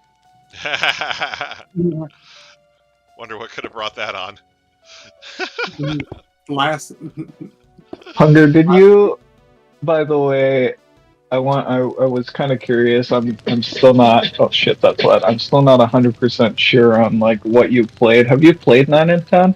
I played 9 on the Xbox, and 10 looked like just like it, so I was like, Okay, because I was talking to a friend recently just about some of the troubles we were having with 11, and he's like, "Yeah, 9 and 10 are kind of like that too. Did he play those?" Yeah, no, I did. I didn't Yeah. enjoy 9 very much at all. So now I'm starting to see where you're coming from. Like, yeah. But that's I love the older ones. You know, there are some absolutely fantastic Mega Man games in the series, like the yeah, it's Some of crazy. the Like, decisions they made with 9 and 10 really rubbed me the wrong way. they rubbed a lot of people the wrong way, and it sucks because they're some of my favorites because they're just solid little titles for what they are. Like, it's just the fact that you keep in mind that they're regressing from super expressive, like highly detailed art and stages, going backwards, regressing mechanics to. That was the trend at the time. Well, Yeah, I liked that I actually loved the trailer for it where they showed like, you know, Mega Man like running you know, like through the different games and whatnot, and then they get to 7 and he's like all like, oh, look at that, he's like Super Nintendo graphics, and then they get to 8 and he's like PlayStation graphics, and then they get to 9 and he's back to NES, like Yeah. Back to pixel art Mega Man. You know, it's like, oh And I shit. think in a world where Mega Man 11 does exist and people like can enjoy it, I won't Yeah. say will anymore. Yeah. But Well, like I said, like, I had a lot more fun yeah, with it after I unlocked a lot of the upgrades that make yeah, the level that like make certain things way easier. So you know, I'm glad I'm yeah, playing on casual. yeah. It's making me realize how much of this series is setting your own challenge level, even though it's like portrayed as difficult inherently. Yeah. Because like that's kind of the crux of it. Like you can really control how much fun you have if, well, if the game gives you those options, of course. Right. Exactly. Like.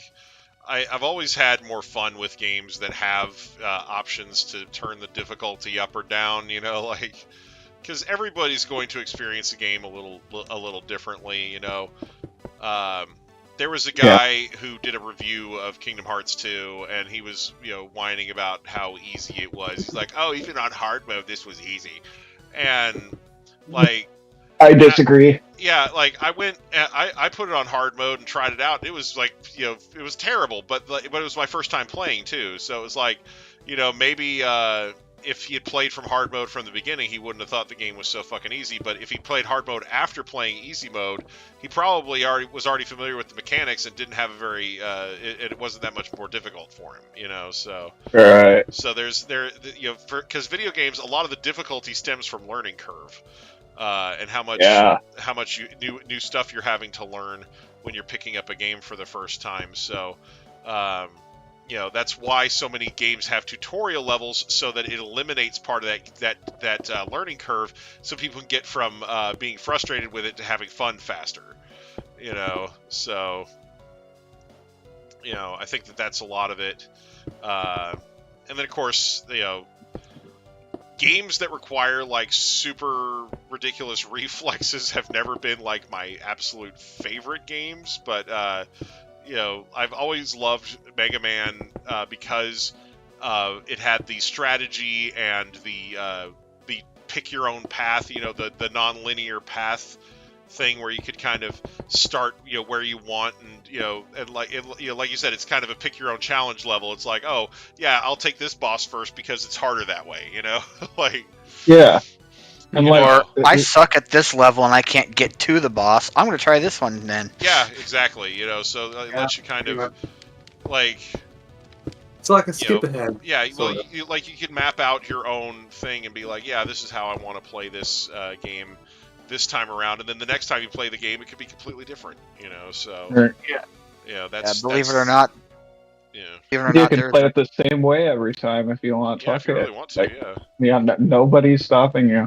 Nobody. believe it or not, there was a time when I was me. absolutely horrid at video games, and I'm thankful to the Mega Man franchise for transforming me from total suckwad to the aggressively mediocre player that I am today. Aggressively mediocre. Yo, fucking same. Aggressively mediocre, bros. Let's go. Right?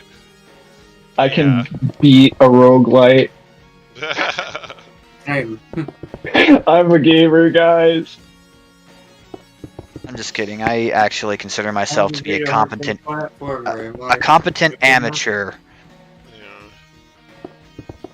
I mean, if I were to pick out a specialty or two, it would be fighting games and brawlers.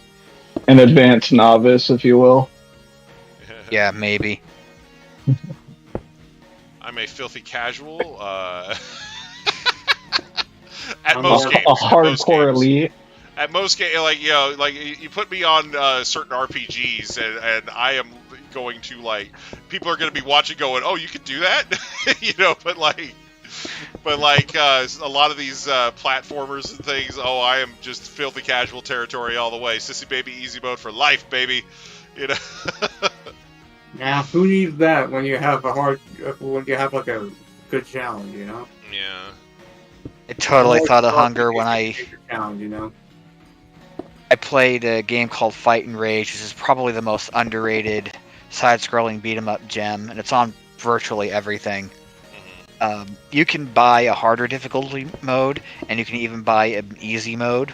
Uh-huh. And the easy mode, when you're in the shop, it's got a picture of a big pacifier on it. Uh-huh. Yep. I believe I shared that with you a while back. It's a good idea. You know. I need those. We need those. That game just got recently re-released for Xbox One and PS5. Yeah. And since I already owned it on PS4, I got a free PS5 version upgrade. Yeah. It's like Here's that... the rub. As far as I know so far, there's no way to transfer my save data from the PS4. So my game save with thousands of coins for unlocks and all the stuff I have done and completed in that game cannot be carried over to the PS5. So I'm like, oh, that's about 200 megabytes. I'm going to go ahead and delete off my PS5 because I'm not going to start this one all the way over again. No way. Yeah. But yeah. Oh boy, Hornet Man. He is the most fun to fight Buster Only because he has 3 projectiles that he sends out at you, and they all take 2 hits to kill. And home on. I'm kind of surprised that they didn't have Hornet Man be Hornet Woman. Well, yeah, in development, I think it was Honey Woman. There were a few changes. And I know, what is it, Vesper Woman? She's the comic one. Yeah. But I love this guy. Bees is one of my favorite weapons. 9 did have the better music of the two. Not the bees! Absolutely. Of which two, 9 and 10? Yeah, between 9 and 10, 9 had the best music. I think I agree, but I also think 10's has, like, kind of an overall theme of just sounding fucking depressing for some reason. Like, just tonally, it feels way less high energy, upbeat. Yeah, I love that. I think he was called Tornado Man. Yeah, I'll do theme him for next. the trailer for 9. Yeah. That's a good...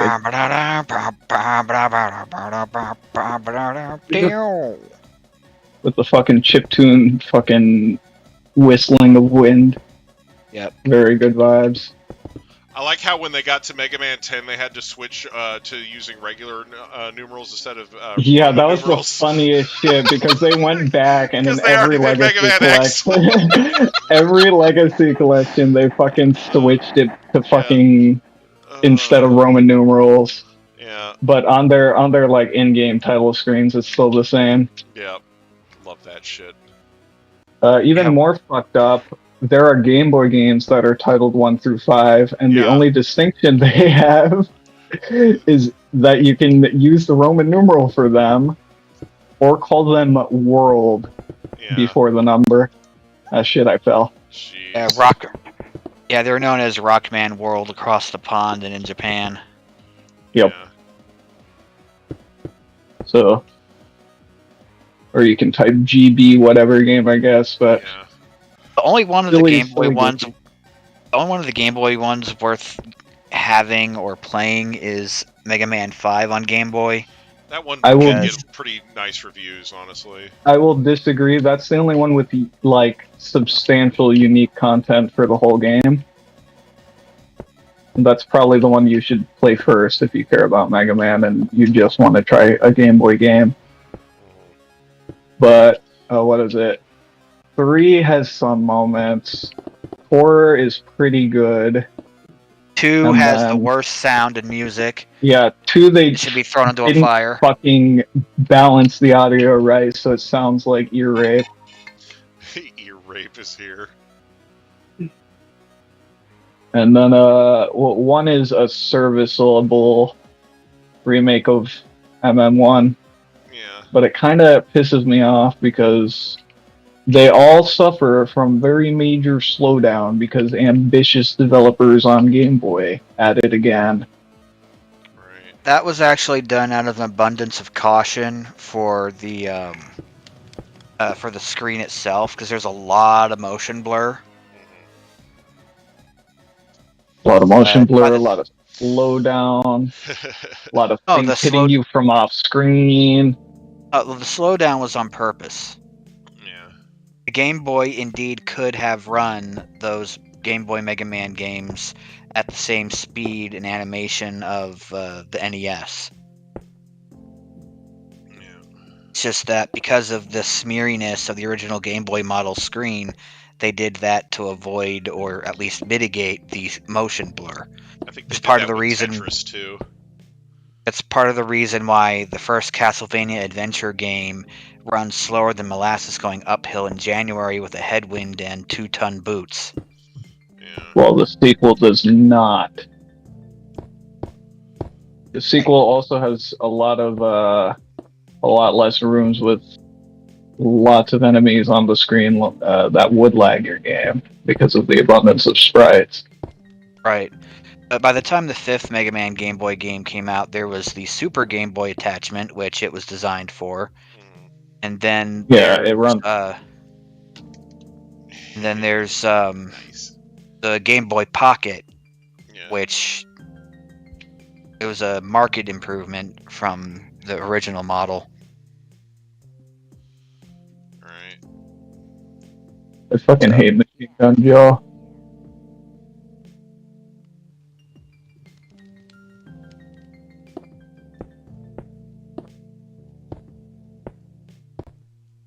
Yeah, World 5 is really good.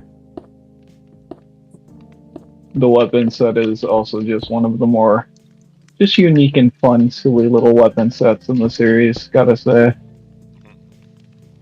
I'm still waiting for them to do a Mega Man X9 and then a game that bridges the gap between the classic and X series. Oh, keep waiting. Keep waiting, it might do a trick. Maybe they'll do Legends 3 while they're at it. Yeah, and a final Mega Man Battle Network. The Or grand Star finale. Force. Well, the thing is, there was a Bridge the Gap game in Japan between Battle Network and Star Force. But of And course, they didn't say it release with it me. here, yeah. Yeah. Say it with me, kids. They didn't release it in the States. Right. Yeah. Yeah. Mega Man craps a cold purple Twinkie 64. In space. Yeah. I swear I'm going to copyright that phrase of crap a cold purple Twinkie. That way you have to pay me $0.25 every time you say it. We That's just my went gimmick. over this. That's not gimmick how infringement. copyright works. I know. Giving him a hard time as only I can. I mean, at least not without fear of getting my head crushed between his thumb and forefinger. Anyway. But yeah. Your skull's that thick. It can withstand the pressure. Oh man. Oh no, I'd pop like an overwrite zip. Oh man. Twice as messy. Oh. Bet I'd smell like garlic butter when it happened. Oh jeez. Ooh, Tornado Man. He is quite a fight. Man. You mean Chuck Norris? Fuck Norris. Remember, there's no such thing as tornadoes. Chuck pulling- Norris just really hates trailer parks. Pulling my dick. You're twiddling my asshole. I don't believe this shit. I'm just dancing around this guy as he decides to hop. And I have never seen him hop this often. Amazing. Okay, now that I got myself in a pickle where I've got that track stuck in my head, I'm going to go ahead and boot it up somewhere. The Tornado Man theme. Oh, okay. Hold on, I've been cutting this asshole around a lot, but I can die and unmute the game if you want to hear it. Yeah. No, I got it. Jeez. Just digging through my Yeah, I got MP3. it. Shit. I died anyway, fucking hell. Don't die, dying's bad. I wonder if it's like a range thing. Like if you're within a certain range of him, he jumps. Yeah, and yeah. If you're not, So, like, he, yeah. does there's a lot of rudimentary AIs for video games that are kind of designed like that. Like I know that the Pac-Man ghost AIs have like very like rudimentary sort of patterns that they follow, and that they're a lot of them have movements that are based on like how close or far away Pac-Man is from them and things like that. So, like, And it's exploitable to the point where you can literally park Pac-Man in the upper right armpit of the cross at the center of the stage, the entire stage, and the ghost will leave you alone. yeah. You can go Use pack it to a take lunch. a bathroom break. The Yeah. silly stage zone. Yep.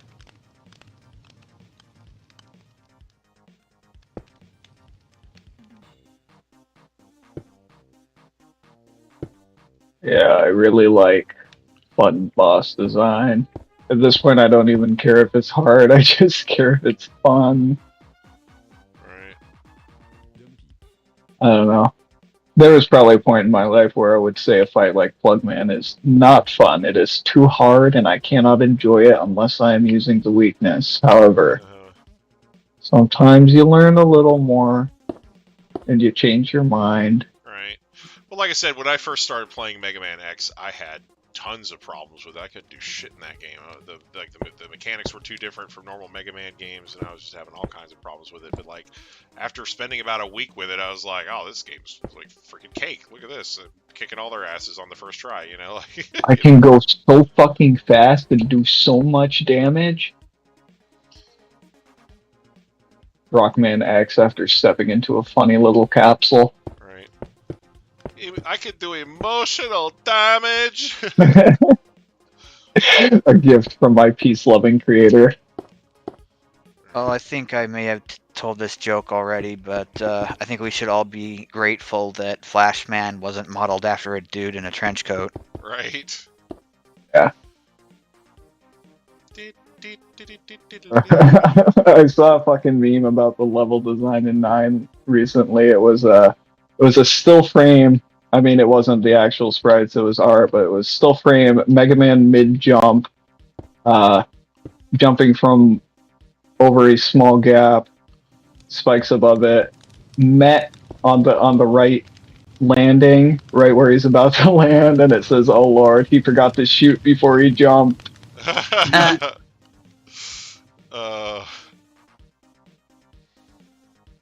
I've heard some people argue that Mega Man 11 doesn't count as a real Mega Man game because you can't jump through the gates and hover in midair. Oh. That's Or you fight 'em a off. valid criticism. That I hadn't even noticed that. It was, yeah, one of the first things people noticed in the demo. Oh my god. Don't they know Holy that that's like a part of Mega Man as a game franchise, and you can't just take that away? Man, I wish I liked Battle Network. I'm so fucking starved right now. they 11 need it. was in 2018. They need a patch for that game immediately. Holy shit. Got to patch that in right off the bat, like, you know. Yeah, it's really silly, like planning to make a Street Fighter game without Ken or Ryu in it. Yeah. I remember when people thought we were getting fucking DLC for 11. Just like, you know, 3 new Robot Wild Masters time. just showing up out of nowhere. Well, no, they were thinking like campaigns like they did in 10 and Oh, I see. I think 9's Proto Man campaign was technically DLC, but I forget if it was 9 or 10, but one of those two, there's apparently some final extra secret Easter egg hidden in it that has never been unearthed. Huh. Frankly, I think they were just trying to pull our chains for attention. well, yeah, who said that? Capcom? Yeah, it was someone who worked on the game from Capcom, or part of their Oh, online well, if community. if it was some Inti creates fucker, I fucking believe them. Oh, really? Yeah, yeah, I do. There are just random things with weapon interactions that the series doesn't always have. you get that kind of like polish and playtest thing here and there. But Nine's weapon set is a good example of, that.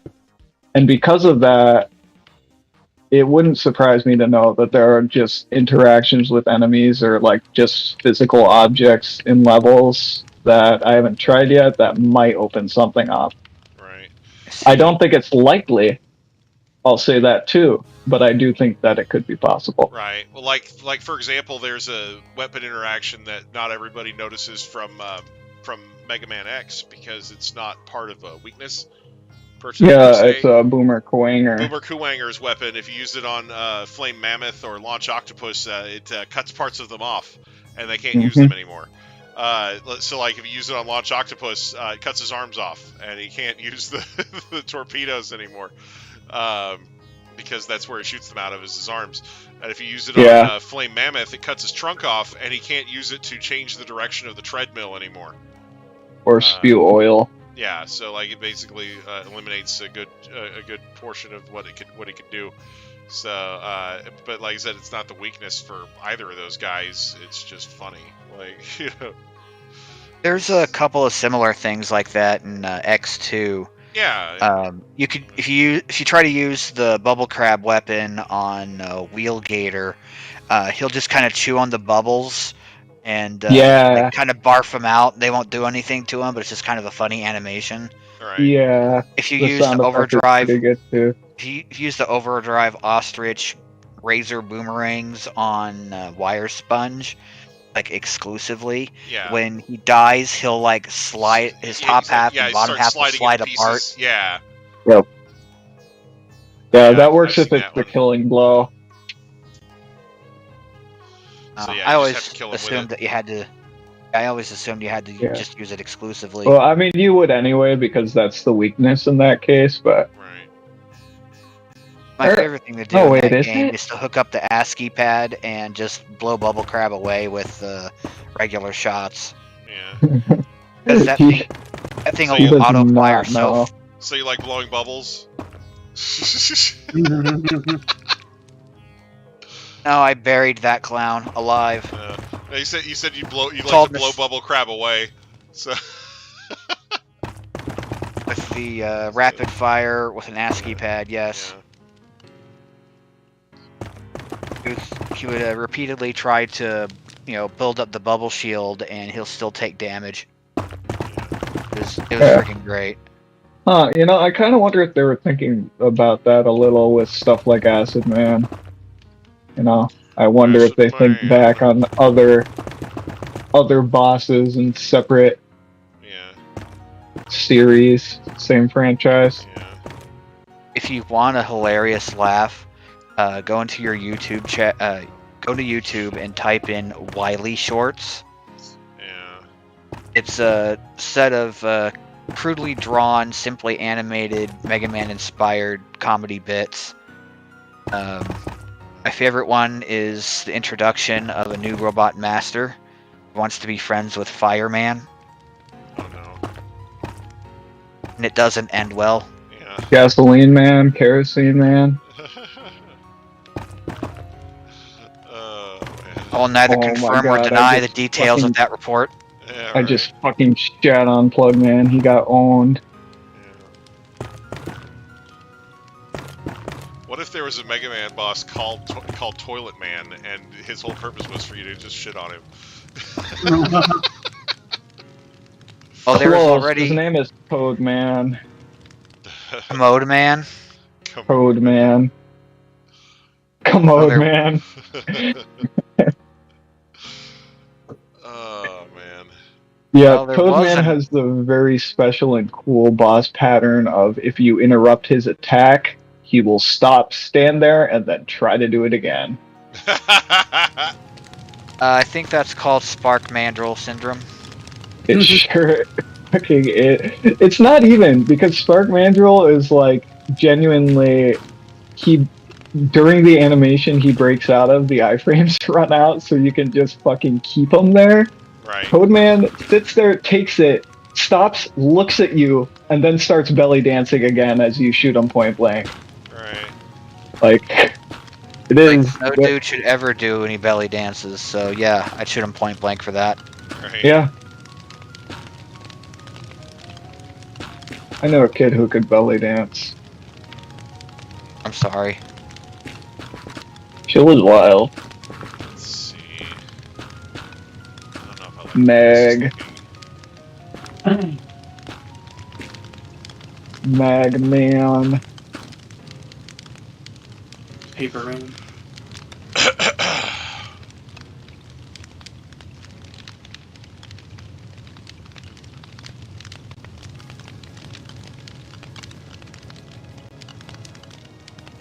Let's do that.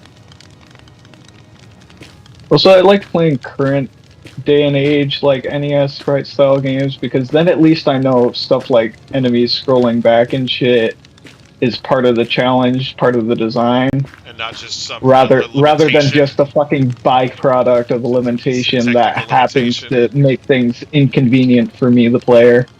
Right. Yeah. Yeah, I really appreciated it at those points in Mega Man 11 where that shit wasn't happening. Yeah. like, Yeah. oh, for this room that shit doesn't work. Great, thanks, appreciate it. You know. And then they give you rooms like the snowflake room. Yeah. They have a way with that sort of thing.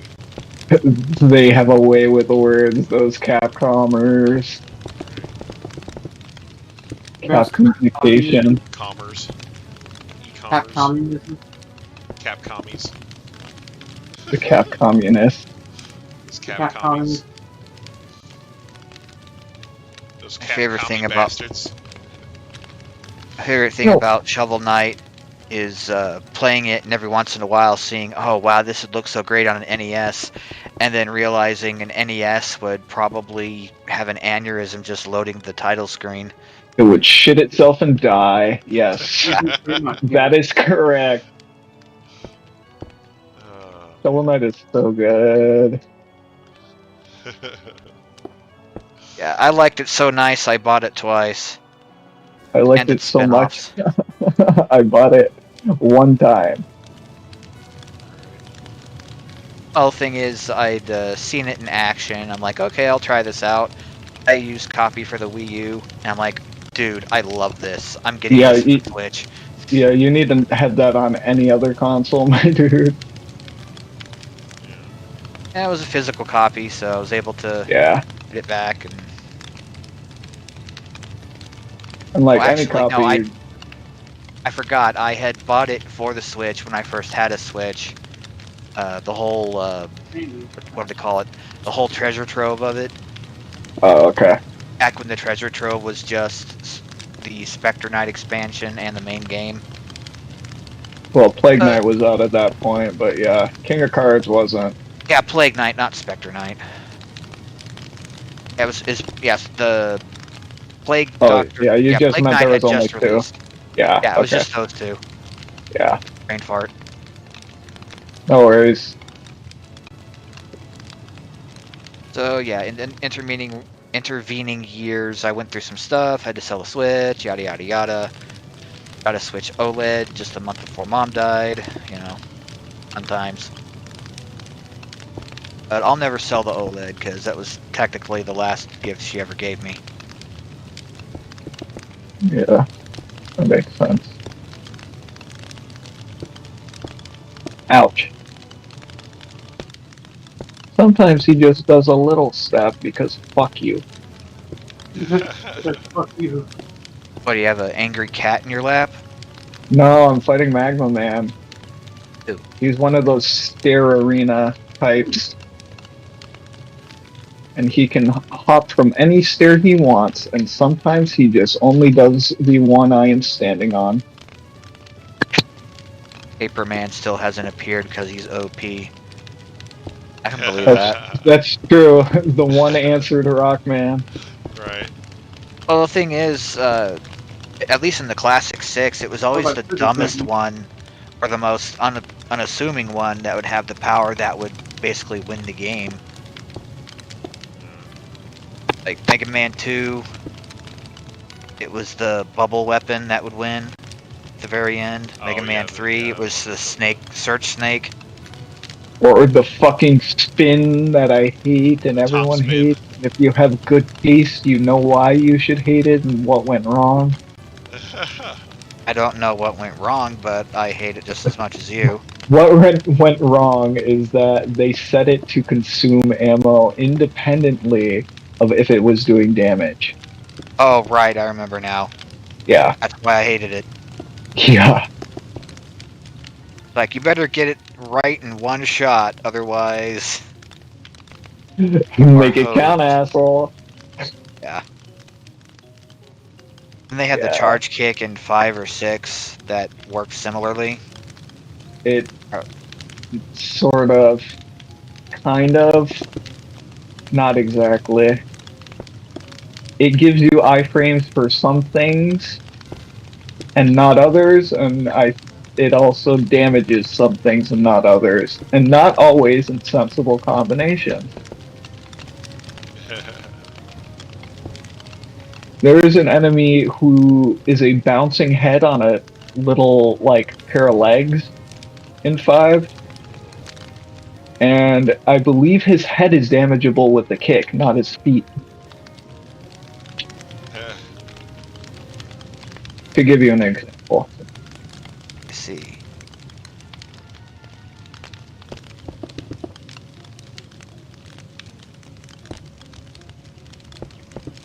Five had a rough weapon set.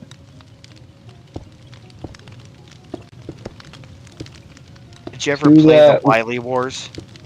I haven't. I want to. I know there's some unique content I'm missing, like the tower, but I just... If it's not on a Nintendo console and it's an old game, I just have a lot of difficulty getting myself able to play it. More so due to the, like, I just don't want to put in the effort that it would take. Stuff like Rockman and Forte 2 on the Wonder Swan. Haven't tried that for similar reasons. I imagine Wonder Swan's easier to emulate. But I don't think there's any other way to play that one. And it's Japanese only. Yeah, the Wily Wars was part of the first model of the Sega Genesis Classic mini console. Yeah, so that one probably wouldn't be too bad. There's also a fan project doing the other 3 games in the NES library in the same style.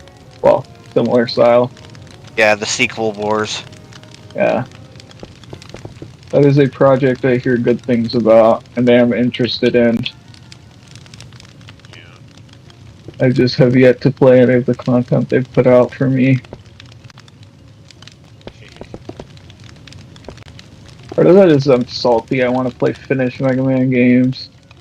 Play Y+1 demo. 3 stages, wait fucking 10... not 10 years. 3 years. And now they got some Captain content Wars. beefing up. Not that I can Bullet see. Rock- Rockman and Forte 2 Conditioner Man. brought us. Air conditioner man. Oh, Air man. conditioner man. Aircon stove man man. sounds OP as fuck. Somehow I don't think he's joking. Uh-huh. Why would you think he was joking? He's clearly Dangan very Man serious. and Aircon Man. What was it? Komatsu man? Dangan. What the fuck are they called? The guys with the He wasn't kidding. basket head. Kamuso? Basket heads.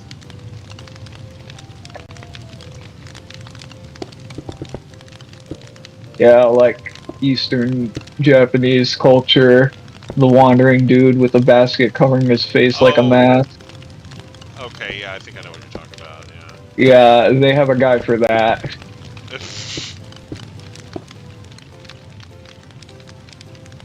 Clockman. Clockman. Two Komuso. clocks. One's the big hand, one's the little hand, I bet. Yeah, Mhm. Fucking for it. Don't say things like that. I'll bet they have a little brother called Stopwatch Man. Man, I wish. Egg timer man. Dr. Eggman.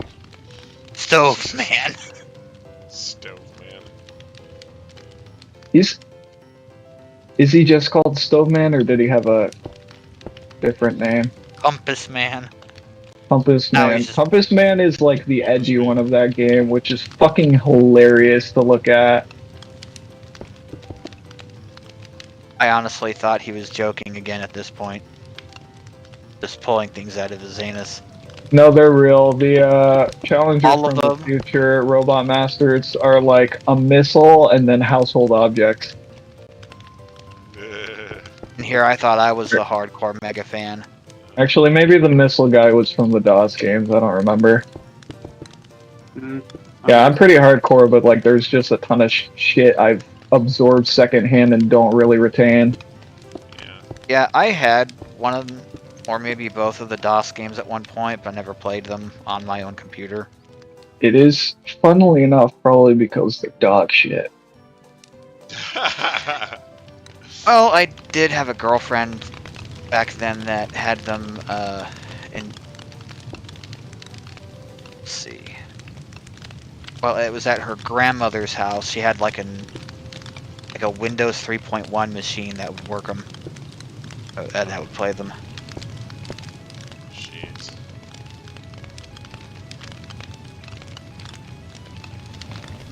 Yeah, if I remember, the DOS games were made by a guy who did not know Mega Man very well and also didn't know how to make games very well. But he did his best, and it's sure there.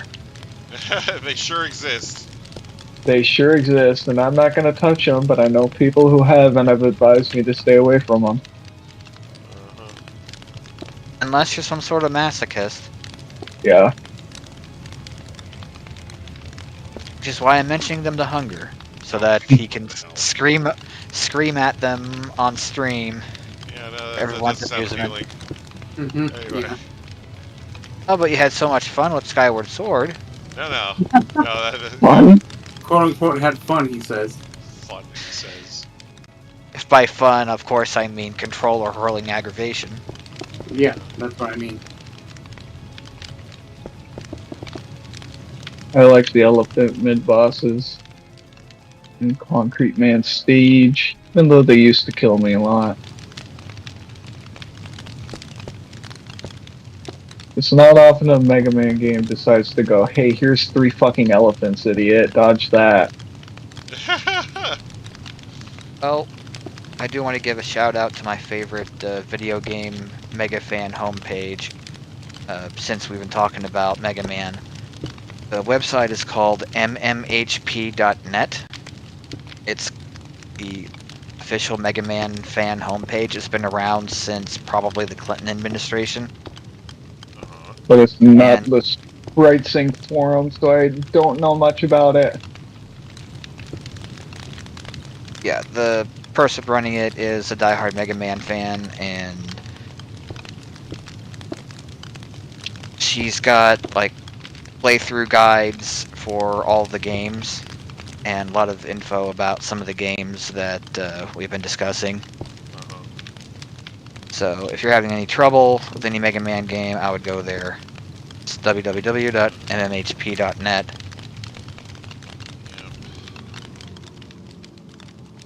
Yeah, Geez, with games dude. like these, it's kind of rough because I understand not wanting to be spoiled on challenges, but also when you see how someone does them, sometimes that can just be really helpful for Yeah, grasping a challenge. yeah. Fucking damn these spiders.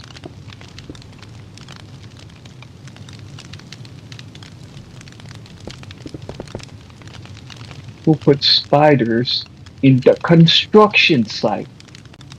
I know, right? So this thing you're building, it looks like you're turning it into your mascot. Nah. Yeah, he looks Oh. like he's wearing like. Looks like you're making him wear like a luchador mask. Nah. Oh, made an educated guess.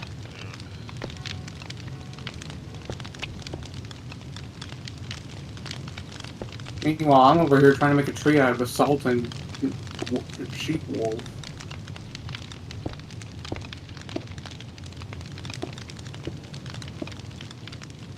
Oh yeah. Finding Concrete Man now.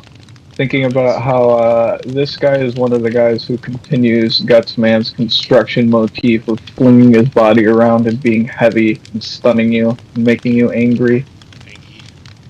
Yeah, because he's so heavy and fat and you just can't move when he hits the ground that hard. You know, what are you gonna do? He's gonna tackle you. He's big and dumb and slow, but you can't move. He has no style. He has no grace.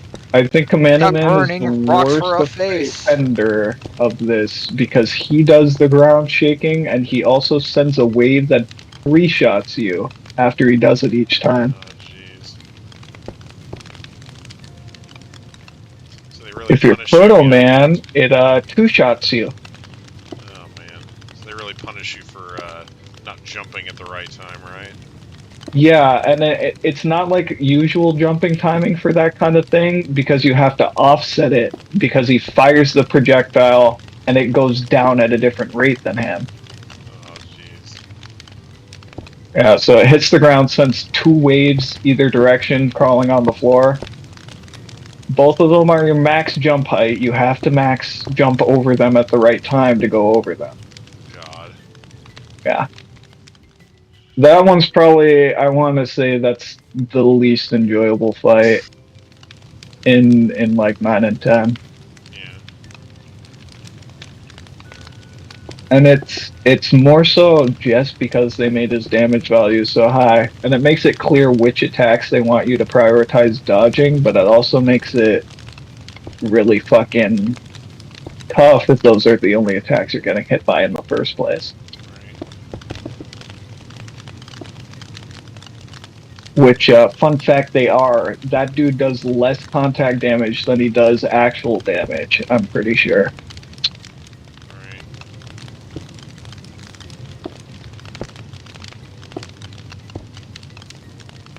Right.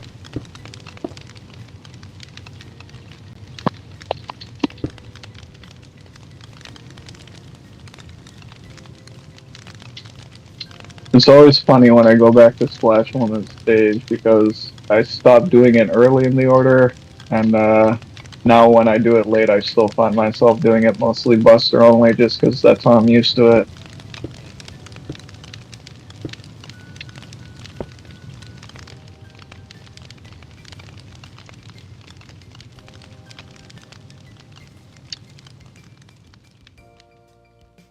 One of the other things I like about the series is a lot of just like It's like thighs for days.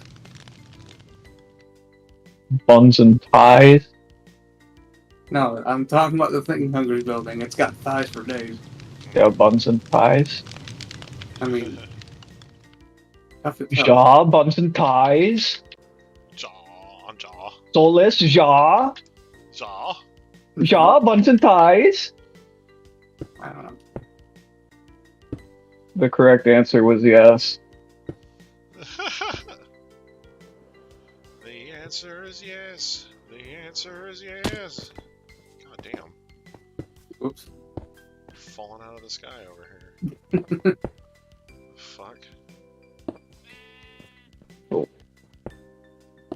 gonna take a break from building that tree. I've made pretty good progress on it. It's time to take a break from my latest rival, that tree. Bask in your triumph. Triumph. The Arc de I will triumph with the tree. Triumphant. And the skeleton needs to stop fucking with me. So Quint, you like rock music? Oh, yeah, I think so. Well, you said you're a pretty major Mega Man fan, so I thought I'd direct you over to a band called The Megas. Yeah, I've heard of them. I do like some of their songs. I got really annoyed by two things they did. One, they stated they were no longer going to do full CD albums, or just full albums period anymore. And two, they switched from doing rock covers of Mega Man music to about half of them being synthwave style. Meh. Yeah, didn't they do a lot of like prog rock stuff too? That I'm not sure. They did some covers of classic 80s tunes, like Send Me an Angel, Sunglasses at Night.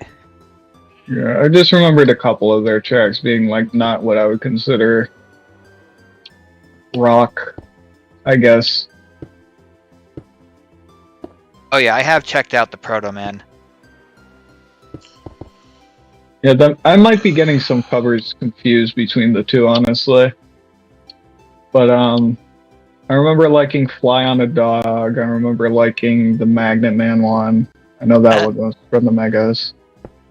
Yeah, I remember Caps, you sent me a link for that one. That one was really, really good. But unfortunately, the Proto Man just don't scratch that 10-year-old Mega fan nostalgia itch that Megas did. Yeah, I was really annoyed because I bought the deluxe editions of both halves of the Fly on the Dog album. There was the Proto Man half and the Mega Man half. And then they announced they weren't going to do albums anymore. I'm like, you! I was like, that's the last time I support an independent band.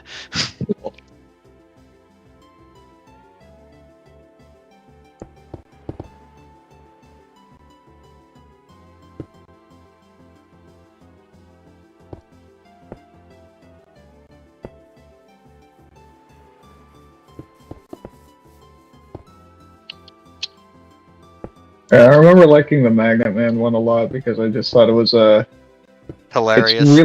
It's really just funny too. But like, I do like that as a concept for vocals to a track. Just kind of not reevaluating necessarily, kind of reframing a relationship between two characters. But like, yeah. The idea behind the song, just to give you a gist, is that Magnet Man is pulling Mega Man physically and metaphorically towards him to kill him. Because he has a crush on Roll. That's funny. Yeah. I tell her I think that she's the one. Her answer is a brother with a loaded gun. Yep. So he's basically stalking Roll, but Mega Man keeps getting him away. Oh man.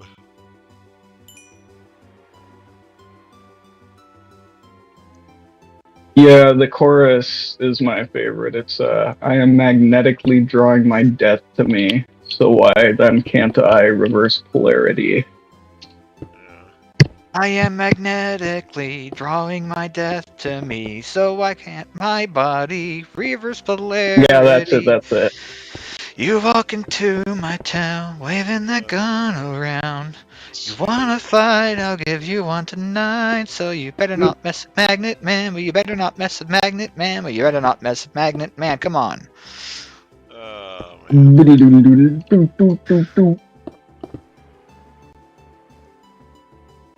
Oh, thinking about Mega Man 3, that reminds me their Gamma track is pretty good too. Or, well, I guess it's technically the Wily fucking stage theme or whatever, but I just associate it with Gamma because of that. Put the bob in the bottle, put the bob in the bottle. Magnet Man Siege Mix. Pretty much. Oh, one day when I actually learn some musical composition skills, I'll throw down some pretty rad remixes. He's pretty good there. Not gonna lie. Well, I was just flat singing the Megas version of it, so Yeah. I'd have to get permission from them to do any kind of cover of their cover.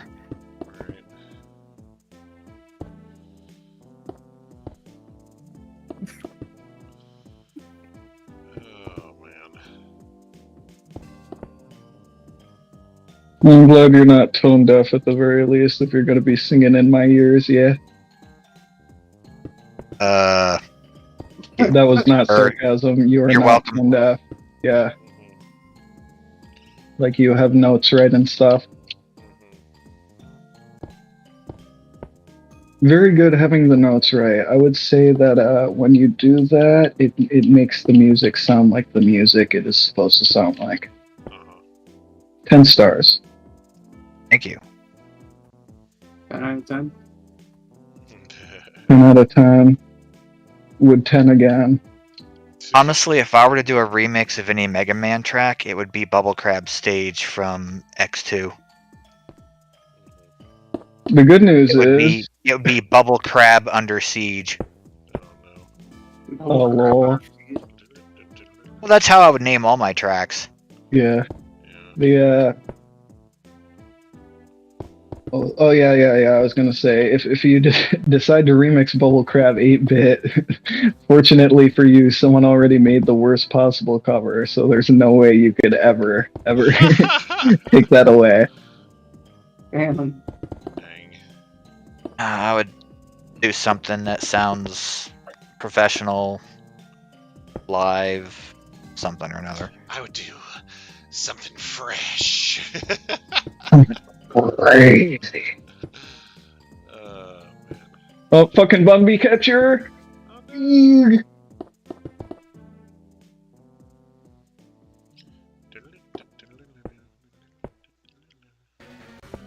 But no, I seriously thought about potentially just finishing Mega Man 9 on Friday, but I got home a little late, and I was like, well, there's always next Thursday if we don't get another raid announcement for Pokemon Scarlet and Violet. I mean, we're gonna get like Pokemon Home update in 2 days, which will transfer our stuff to Scarlet and Violet. That'd be nice. If they mean it this time, yeah. Yeah, Would be nice. after the longest time. But they're gonna fuck it up somehow. I'm coming home, tell the world that I'm coming home. Yeah, they're gonna fuck it up somehow. I can already tell you. Siege, are you familiar with Make a Good Mega Man level at all? I can see the other company.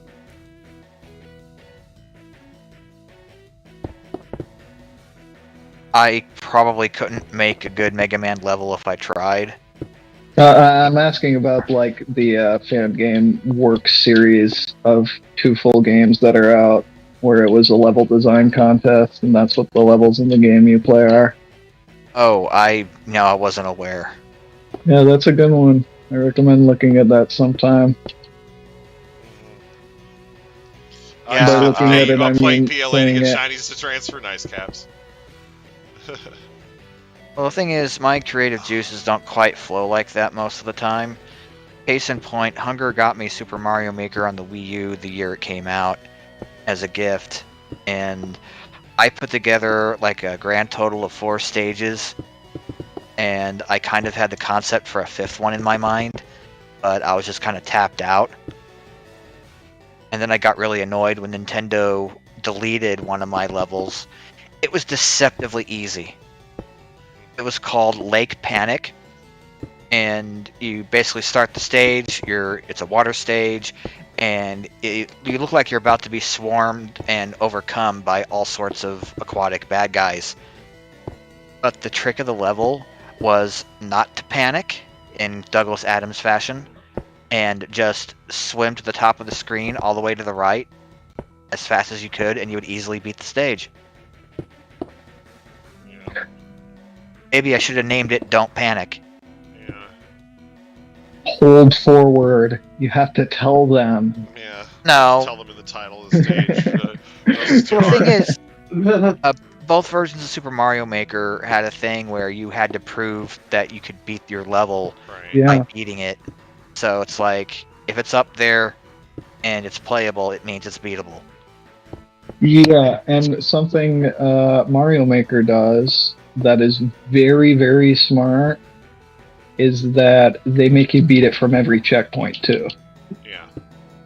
Mega Man Maker does not do that. And one of my my creative works is a troll level that has very clearly marked floor traps where if you fall in, it checkpoints you and you have to exit the stage because it's now unbeatable. And like, I know there's still troll levels in Mario Maker and whatever, but Yeah. not as funny. Well, because one of the things you can do with Mario Maker is you can make a level that has, like, you know, tons of scummy traps and whatnot all over it, and then, you know, there's like a secret door somewhere where you can just, you know, The get dead block or the dead room. get your ass straight to the end, you know, like. Yep. You know, like, you know, there's an invisible block like somewhere behind you, and you hit it, and it makes a vine that leads up to a door that gets you to the end of the stage or some shit. You know, like. Yeah, you see people like boot up someone else's Kaizo level and instantly start like checking for invisible blocks in the entry. Right. Or, well, I mean, you'd do that for Kaizo anyway, but I meant for like funny star that the guys put there because they didn't want to do their own level. Right. Yep. So that shit's a thing. Time for Mega Man 9's Wily stages. What a strange bag these were. 9 and 10 are really silly because they have, well, one has 5 technically, but they have 4 main stages and each has its own track. The precedent until now, with 8-bit games specifically, was What? 2 castles of approximately that stage length. And instead of a unique music track per location, you would either have one for each castle or one for each half of the castle. Oh, nice. Solus, Yeah. are you okay back there? I'm fine. I'm good. Alright. So 9 and 10 already have a lot more identity going for them in terms of Wily stages because they aren't sharing their themes between stages. Oh. Yeah. Although, like, that, that original, like, Yeah, well, that song was so good that they didn't need another one, and they just didn't fucking make one. Right, yeah, exactly. Like, I just, you know, you hear that and it's just so hype. Like, Yeah, man. I guess in regards to the composition of that song, when it was finished, the guys in the office popped off so hard and just went around like playing it for everyone. Yeah, like that hype, that song was so hyped they ended up using it in Mega Man Smash reveal trailer. Like, you know, because basically the way that trailer goes is it shows like a bunch of people fighting, and then you know, Mega Man shows up and, you know, it's like new challenger approaching and everything, and you know, and you know, it shows the helmet pop, you know, it shows him in silhouette, and then it shows the helmet pop on, and then you know, start showing off like some of the basic stuff he could do in combat, and then it shows Mega Man kind of getting his butt kicked, and then it shows him, you know, like equipping the weapons and everything, you know, like equipping Metal Blade specifically, and then it just shows it shows him throwing the Metal Blade at Mario, and it starts playing that song. It's like, like, it's just like, it's just so badass. Like, you know. Inclusion of the 2 most influential men in my life being playable in Smash Brothers for Wii U and 3DS makes that my favorite Smash game. Yeah. Of course, that's being Mega Man and Pac-Man. Yeah, well, I mean, agree, both but it's Ultimate as not well, Pac-Man. But, yeah. But, anyway. Yeah, I mean, they're in Ultimate, but like that's not their debut. Yeah, I know. They're just treated as other characters. Yeah, like, the fact that Smash Ultimate went the extra mile and made sure to put every single character that had ever been in a Smash game in it was just beautiful. The fact that they remix so many more songs from each series. Right? There's so much to Like, that game when that they makes added me happy. Castlevania to it for the first fucking time, and they put 34 fucking music tracks from Castlevania series in the game for one fucking stage. Like, Wow. Yeah, and they're all fucking bangers. I know. like in Sakurai's like, the Castlevania soundtrack is really popular with our music team. It's like, no fucking shit. Yeah. You know. I will say, Smash Ultimate, I was pretty happy with their remixes that added on to the MM pile, but their MM9 Wily 2 stage remix is just kind of hard on the ears. Yeah. It is very noisy and busy. Yeah. Yeah. That is the one called We're the Robots. No, I see. I'll have to go listen sometime. I may have missed that one. Maybe. 'Cause one of And the it things might not that be as bad as I'm making it out to be, but like, it's just... One of the things that I really liked about the way they did the Mega Man remixes in that was that in the World of Light mode, they had a bunch of things where you had to fight specific enemies from Mega Man as spirits, you know, and they would have Mega Man be the thing that the fighter that they were being channeled through, and he would just use their move only, like. Or most of the time, but they would play like the remix of their stage while you fought them, you know. So it's like, oh, that's really cool, you know. World of Light is just such a beautiful little workaround for a story mode in current age. Yeah, well, one of I the do things that I thought appreciate was what effort did go into it. yeah, one of the things I thought was really interesting was that they actually did like a Nintendo Direct presentation for Smash, and one of the things they did during the Direct was they showed off some easy ways to clear some of the more difficult stages in World of Light. You know, like a lot of people talk about how tough the Pauline stage is in World of Light. Yeah. They showed how to clear it easy in that Direct. The staff weapon. You just equip a spirit that gives you that lets you hold that at the beginning of the battle, and the staff does more damage the farther away from the enemy you are. So it works against her because because her whole AI program is to run away from you. Yeah. So, like, basically, you just sit there and you just start shooting at her, and then as soon as you hit her, it knocks her off the screen, and she's done. Like, yeah, completely. Like, just mogs her own strategy and uses it against her. Exactly. It just takes her out in like one fucking hit. It's like, damn, that is brutal. Oh yeah. You know. How could you do that to Mario's ex-girlfriend? I mean, Jumpman's ex-girlfriend. Right. Yeah. I Girlfriend. forgot to fucking buy the energy balancer. Holy shit. Oh damn. That is like probably the first time in years. Well, first time in years Gods that are I made crying. it this far into like Wily 1 without fucking realizing.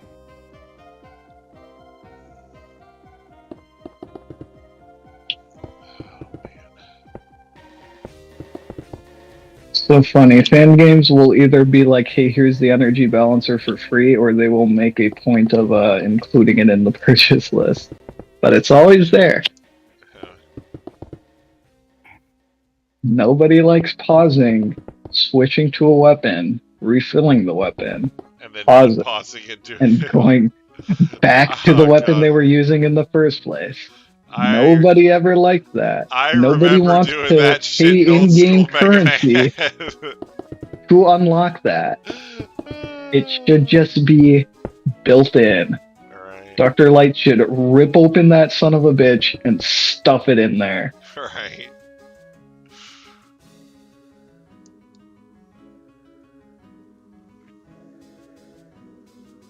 It's one of the funnier things about that is that there's not like, you know, like they'll have a thing that you get in one game and then you like won't have it in the next one, you know. And there's never any explanation or anything. I think there was actually one Mega Man X game where it starts you off in the armor and then you lose it all.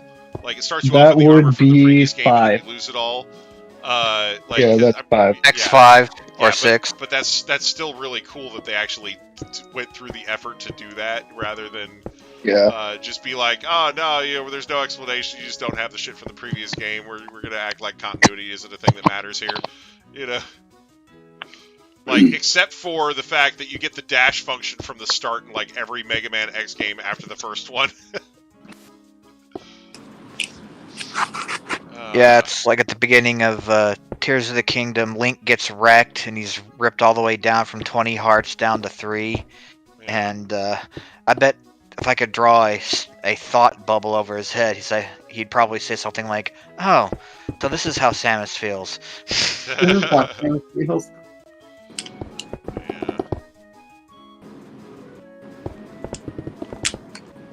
One of the fun fan interpretations I've seen is Dr. Light is actually keeping every weapon from every game, all the data, and putting it in one fucking little Wily-esque UFO in case he ever needs it. Oh man.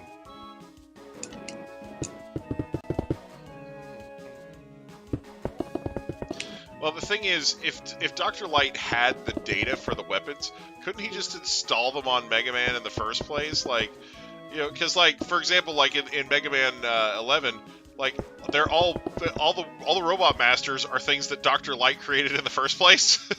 Yeah. So that's and pretty he's just fair. doing like routine maintenance on them when Dr. Wily shows up and kidnaps them. So it's like, couldn't you have just like loaded the weapons on Mega Man to start with?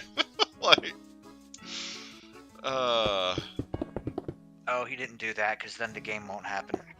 yeah, I mean, it's still Well, not in kinda, the same manner, no. Yeah. The idea of you usurping their powers is so inherent to the series, I don't think they're ever gonna bother to explain it. Right. I really don't. Or, well, justify it is what I should Right. say, rather than explain it. Right.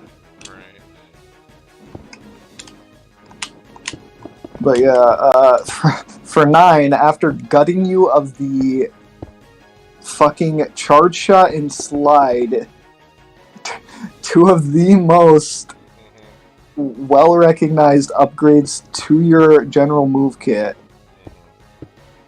and they go, be careful out there, Mega Man, you haven't done this in a while.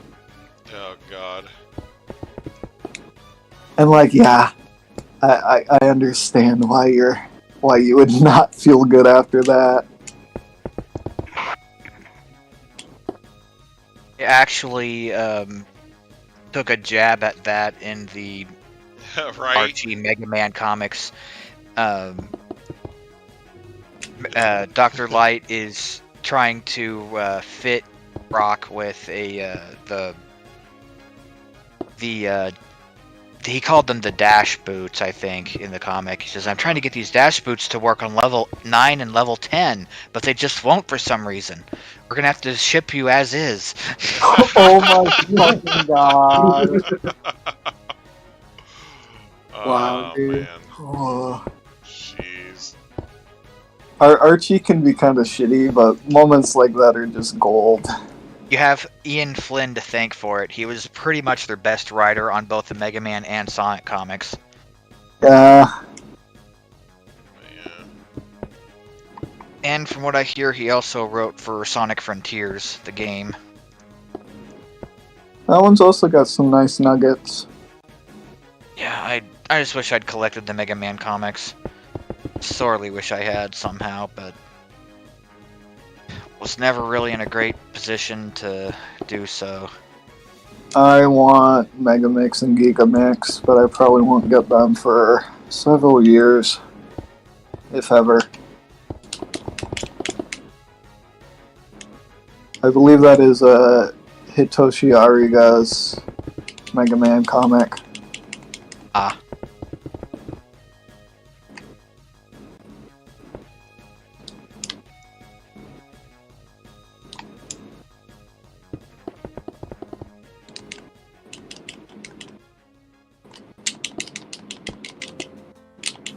Yeah, there has been a bit of Mega Man stuff, I guess. I haven't been completely starving. There was a TV show that I hated and didn't actually watch because I hated looking at it. The Ruby Spears one? No, I hate looking at that one in a different way, but I can still derive some ironic enjoyment from it. I'm So talking about Fully Charged. Oh, gads. Yeah. The only good things about that were, for one, some of the music was good, decent remixes of the classic Robot Master themes, and occasionally they would do like a pixelated walkthrough of the plan to stop the bad guy, and they would use the original sprites as part of that.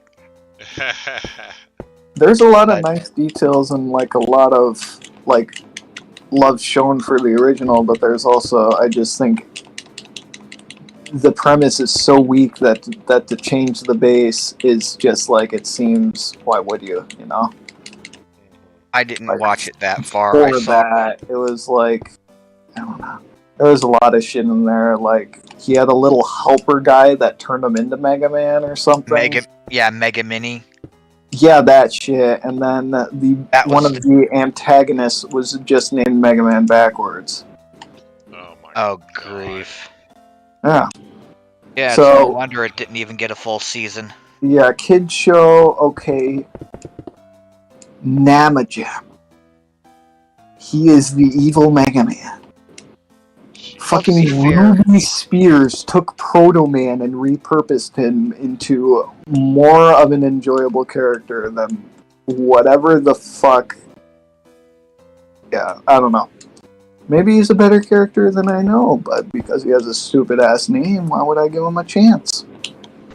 I mean, you know, Captain N turned Proto Man into a girl, so that's the thing. That's kind of cool. That was literally a completely new fabrication called Mega Girl. Yeah, I know. Supposed to be a gift for Mega Man's birthday. Oh no, I don't think so. Sister. Yeah. Get your mind out of the gutter. It's just random. It's like, here, I made you a robot woman to enjoy hanging out with. Yeah.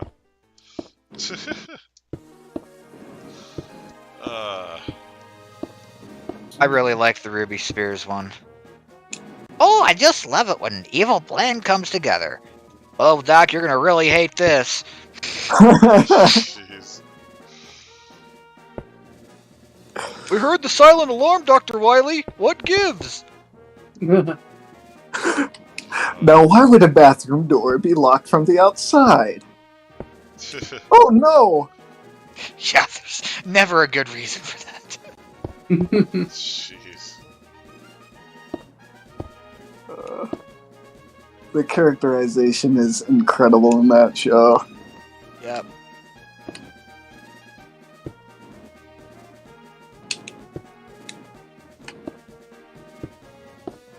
Jeez. Top 10 not man Mega Man bosses. Number 10, the guy that pushes spikes at you and comes in 4 heads.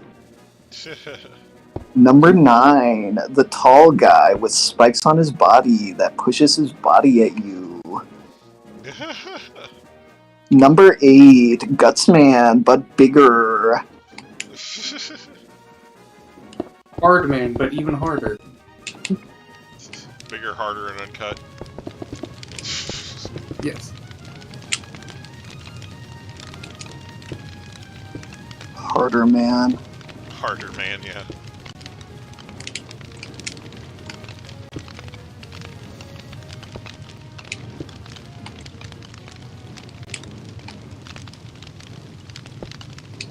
Yeah, it's crazy. Mega Man's one of its most well-recognized fan games was fucking called Mega Man 10 and changed during development because Mega Man 10 came out.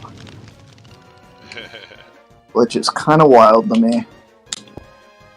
Boy, what's the world coming to when you can't trust your own brother?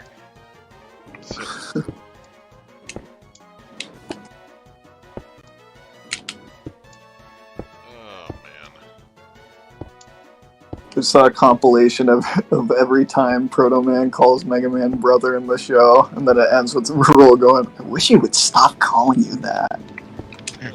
Right?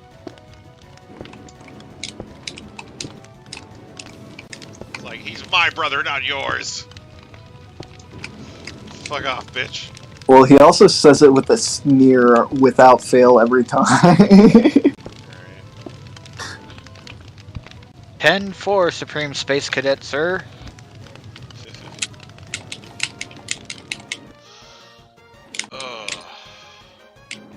You escaped Wiley's trap, but you won't escape me. Now that's no way to greet your brother. Oh, shit. Well, manners never were my strong suit. Jeez. Mega Man, that's my building. Give it back. Oh, What do you mean he escaped? Zan got away, vamoose, departed, beat feet. I know what the word means. Oh my gosh. Now I got your power. Thwack. I'd hate to say I told you so, but I told you so. oh. Oh yeah, that's my favorite line from the entire series. Comes from the episode Terror of the Seven Seas. I just love it when an evil plan comes together. Well then, you're gonna really hate this.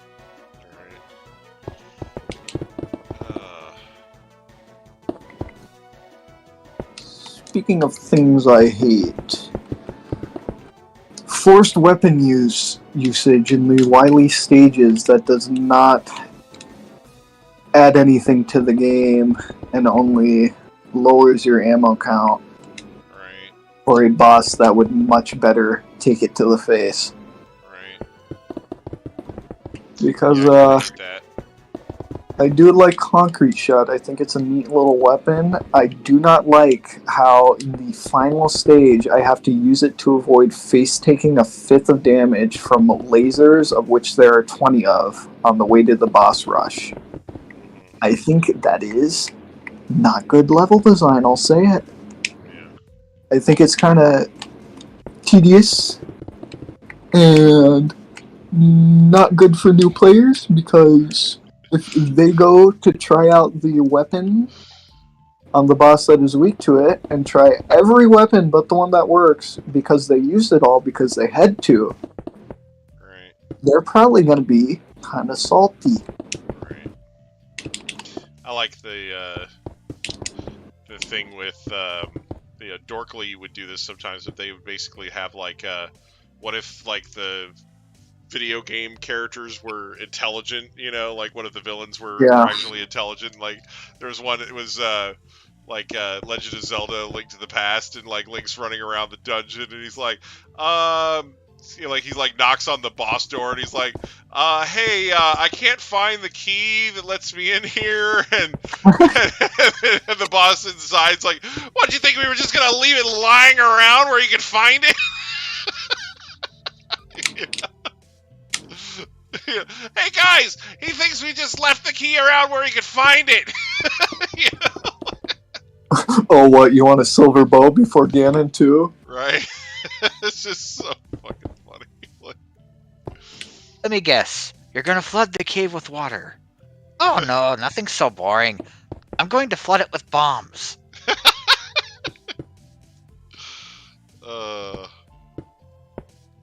Oh, the one about the silent alarm comes from the Mega Man X episode. yeah. We heard the silent alarm. We heard the sound of an alarm, Dr. Wily. What gives? Oh man.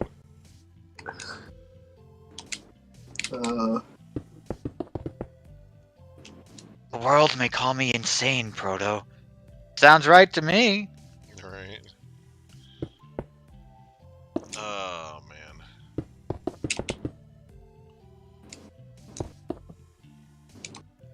I love the lore for Proto Man being that Wily gave him, well, so his core was faulty, so he was gonna die. Wily gave him a new core, gave him a fucking nuclear core, he's still gonna die. Jeez. Epic and cool Proto Man. Gonna die, that's his character. Jeez. He's gonna die. I mean, like, deep issues about mortality and what it means to be an individual. But also, he is he has the highest output damage-wise, theoretically, but also just fucking eats shit to anything. Like, mechanically and in lore, like, if his core gets fucking busted, he just kaboom. He's stupid. I don't remember anything about him being given a nuclear core as a replacement. Wily replaces his faulty core and gives him another unstable core. I'm not entirely 100% on the circumstances, but that is my understanding of the situation. From my understanding, it was that the faulty core that they discovered he had was causing the glitch that gave him the appearance of free will. And Proto Man didn't want them to screw around with it, and that's why he ran.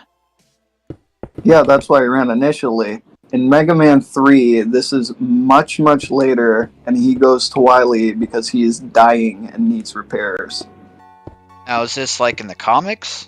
I'm not sure, because that is how he receives his Proto Shield.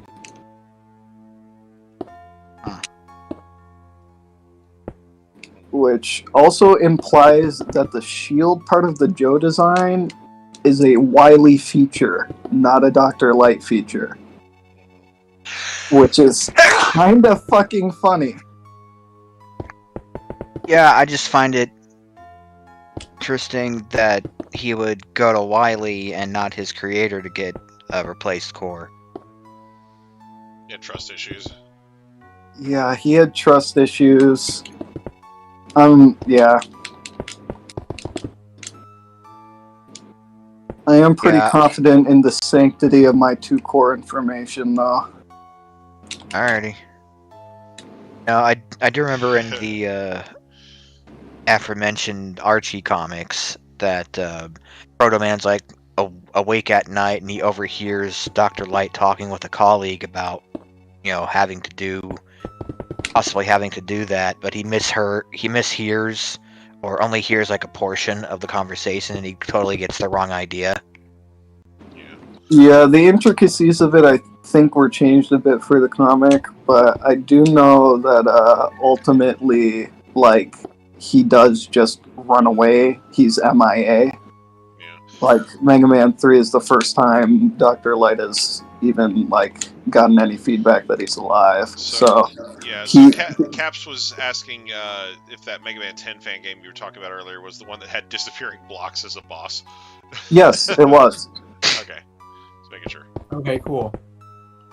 Sorry to interrupt. Anyway. Yeah, no worries. Yeah, that's called Unlimited. I've heard of Mega Man Unlimited. Yeah, it's called Unlimited because they didn't want to do 10. They figured if they did 11, it might be a problem later. Yeah. What number do you pick? And that was kind of a community meme, and it's also why there are games titled Minus Infinity. Yeah. No. Minus Infinity is probably named completely unrelated, but funnily enough. But Y plus 1, the number plus 1. Yeah. There's at least one more. Oh man, it's officially too late o'clock. Yeah. There, yeah. However, I did get to Wily 3, which means Strange World is now playing, which means I'm bopping. You can't hear it, I can't hear it, but in my heart, I'm bopping. Bob in the bottle, put the bob in the bottle. Took a job, would you pick up pop? Good job, would you pick up pop? Would you pick up pop? Pop. That's a chemical plant zone.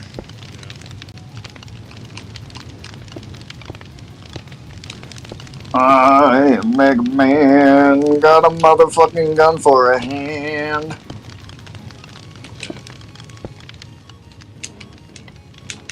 Alrighty, I gotta call it a night because I got a thing to do in the morning. Oh. Okay.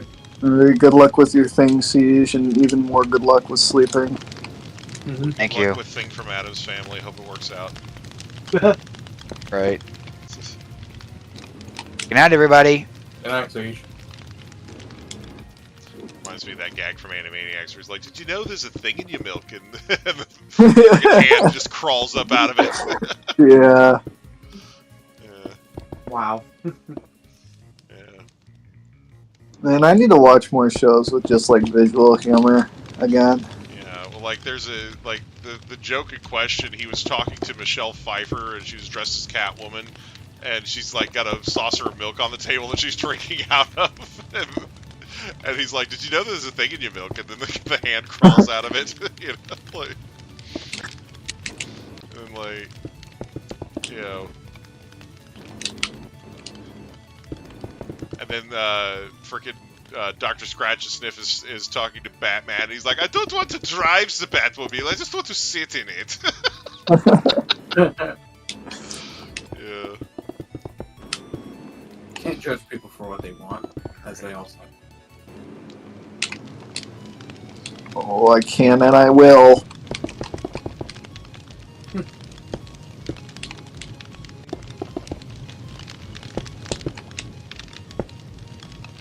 Yeah, so the disappearing block boss is Yoku Man, and the blocks are called the Yoku blocks.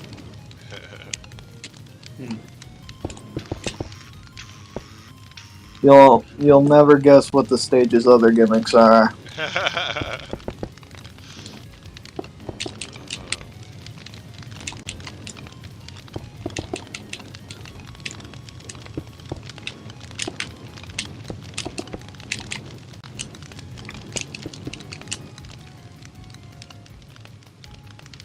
Alright, next Night Siege. Alright.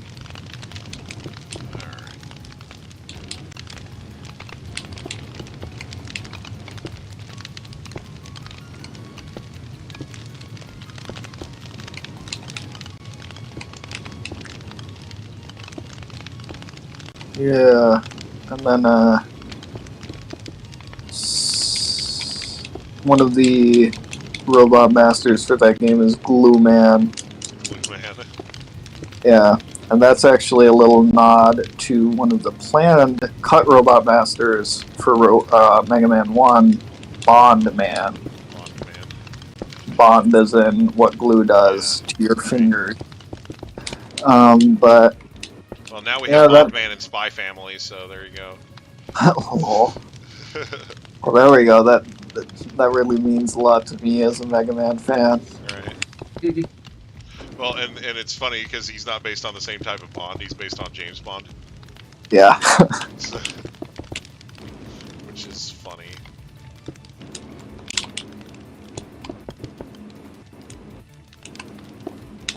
Yeah, it's kind of like Pokemon, where any unreleased / beta content, the fans lap that shit up. They love it. Right.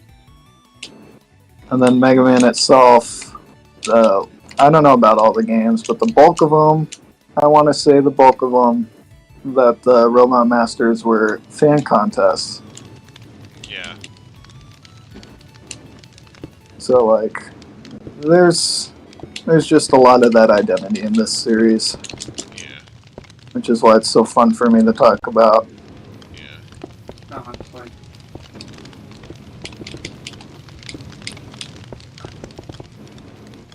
I need to start playing more of the good Pokemon fan scene stuff that's been coming out lately, like Scale and Fang. Yeah. That looks pretty neato. I know it's promising. That's fun. Uranium Devs just dropped a demo for Flux, I think it's called. Yeah. I don't know. There's stuff to like and there's stuff to not. And the big thing to not is that it's an Essentials game. Yeah, exactly. But yeah, the Scale and Fang thing, I want want to say the last I heard on it is that development was being suspended for a while. So I don't know. They got a demo out pretty recently. yeah, but Yeah, they did get a team up at least. Yeah, beyond that, I don't really know. Just that I know a guy who does sprites for it. right. Well, I actually initially before like with Scale and Fang, I was actually part of that project from early on, and I designed over 70 mons for the game.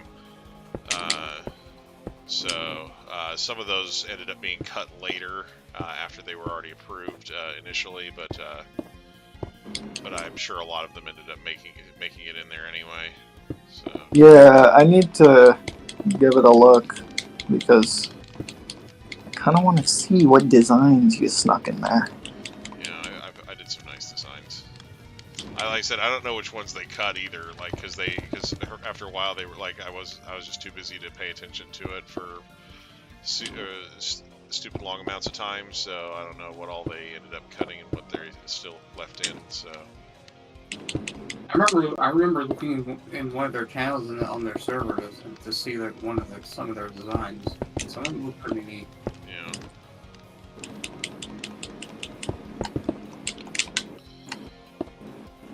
But yeah,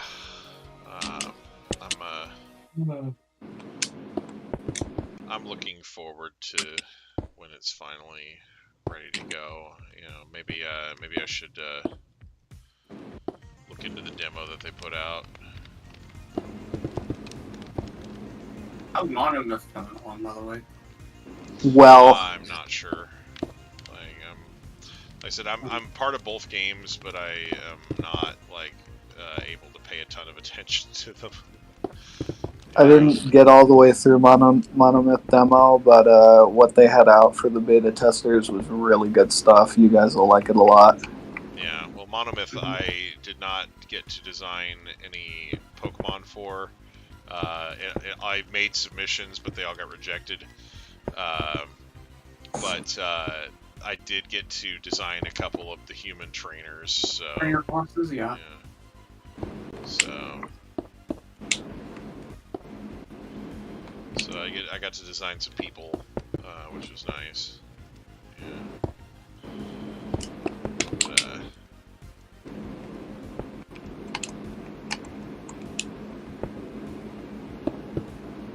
Yeah, Monomyth has some pretty solid boss trainers, I want to say. Yeah, I don't think I got to do any of the like gym leaders or other boss trainers, but I got to do some generic trainer classes. And like those still look pretty nice. I also designed a fairy type gym leader for Scale Fang. And from what I remember, the final sprite for her ended up looking pretty nice. So hopefully they kept her. Snazzy. Because I'd really be happy if they managed to keep that character in, you know. Understandable. Yeah. Because like he told me like kind of the parameters that he wanted for a character, and I designed a gym leader, and they're like, oh, that looks really cool. Yeah. Like, so they kept her.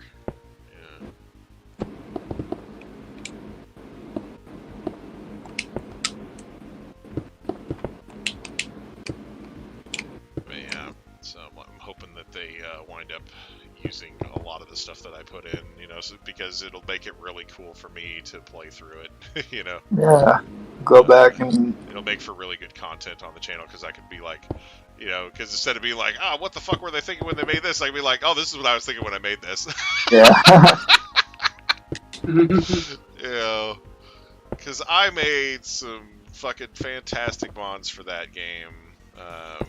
Like, there were some other people that made some, like, because at the beginning, I was, like, the only one who was designing anything that looked good, pretty much. Like, you know, like, there were a couple of things that, like, you know, were because, like, one of the other people that was designing mons, like, their shit looked like, you know, Fakemon Showcase submissions, like, you know, like the early stuff. Anyway, Yeah.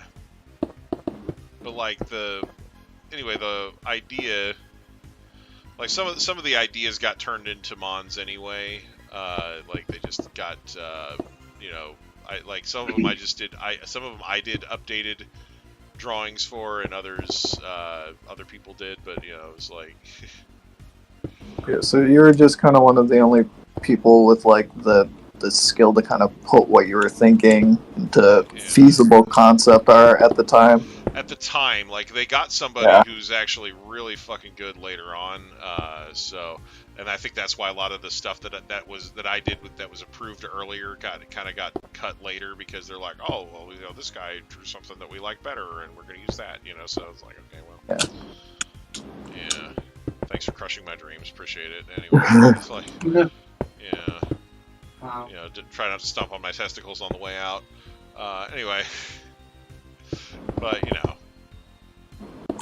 but I get it. They're trying to make the game as best as the best way they possibly can. But it's just kind of. Yeah, that's understandable. Yeah, it sucks. You step on a lot of toes and can hurt a lot of feelings if you aren't careful in a scene like this, which seems like a weird thing to have to think about, but.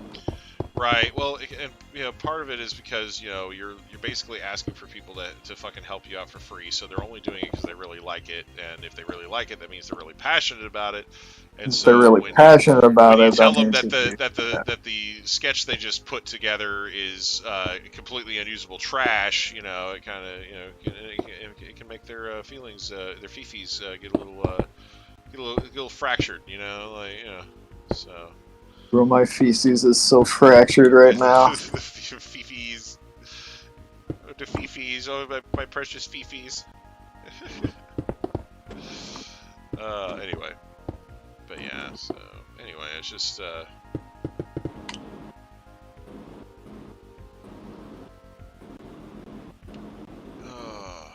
Well, the other thing they fucking do in 9 with Concrete Shot, after the stage which fucking milks you dry a bit, you're like, okay, boss rush, right? I'll start top left. That's what most people with any semblance of just doing things left to right do.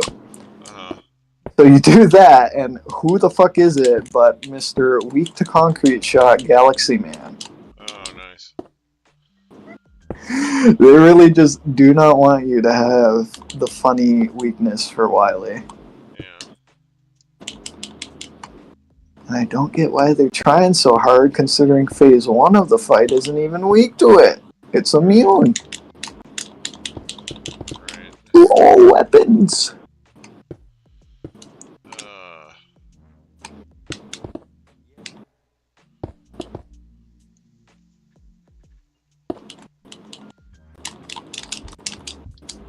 More people should learn spread art. Make good sprites. I remember there was a thing. Which game was that in? There was a thing in one of the games, and it was there was this enemy in the game, and it was like I think it was one of the Mega Man X games, and it was this enemy that was hidden in a couple of different spots. And basically, when you came across this enemy, it would be inhabited by the spirit of one of the robot masters from the old Mega Man games, and it would use their attacks and attack patterns and shit. Like, and I was like, that was such a fun idea, That is, I'm just gonna take a guess. In Mega Man 3, there's a rematch with every one of the Mega Man 2 Robot Masters, but they're all using the same sprite body. So as you start the fight, it loads in a little sprite of the guy the pattern is based on into the Doc robot design, and then that's what fights you. Yeah, I think I think they've done similar things a few times, but yeah, I think there was something in the Mega Man X games specifically where you could fight like 2 different robot masters from some of the earlier the OG Mega Man games. Like, so anyway. Yeah, in X8 there was a lockable fight with Cutman. Yeah, so yeah, like I said, but I thought that was a fun idea to have like old robot masters show up in some form like that. That's pretty cool. Yeah. I do like retreads, but there's a certain point where it's like, yeah, I do like you acknowledging yourself and all, but I want to see new stuff too. Right, yeah, no, like the thing that I thought was coolest about it was that you obviously don't have the original weakness from back then to use against it because you lose all the weapons at the beginning of each game, right? Yeah. Or between games or whatever. Yeah, so you kind of have to piecemeal it. Yeah, you have to kind of figure out, okay, well, which one of these new guys that I have weapons for is similar is most similar to the thing that the weakness that did this thing in last time, Yeah, stuff like, does this weapon make sense type-wise based on what I know of the series? Like the does one in it Mega make Man sense 3 that you were talking pattern-wise? about. It's like, oh yeah, Bubble Man. Oh wait, I have Needle Man now. Let me just try that. Yeah. Like that type Let me of just thing. pop this fucker. Sorry to burst your bubble, bitch, but not sorry. Like, Yeah. I love to burst your bubble, bitch. yeah. I love bursting your bubble. Uh-oh, we're in trouble. But yeah. Come along and burst your bubble. The example I gave from Mega Man 3 is actually widely regarded as one of the worst examples in the series of that retreading. Oh, yeah? Yeah, and the primary reason is because of execution. Yeah. It's an early Mega Man game, so they haven't figured out what sane checkpoints are yet. Oh, yeah.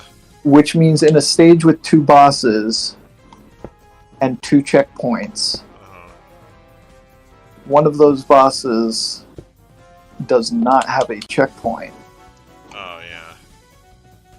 I might have done the math a little wrong there, but yeah, effectively you're short a checkpoint for the first half of the stage's boss. So if you die to that boss, you restart the whole stage. That's it. Yeah, that sucks. Then all of the hitboxes for the MM3 enemies, the Mega Man 3 boss patterns that are based on MM2 boss patterns. Yeah. Your hitbox is different in the game. Oh. Your physical Mega Man is completely different, and that makes some attacks just absolute cancer to dodge, even though you have a slide. Oh, man. Yeah. So you have all that. You have the fact that players are just refighting the same dudes from the last game, and it's like, okay, that's cool. And then they put them in stage revisits. Yeah.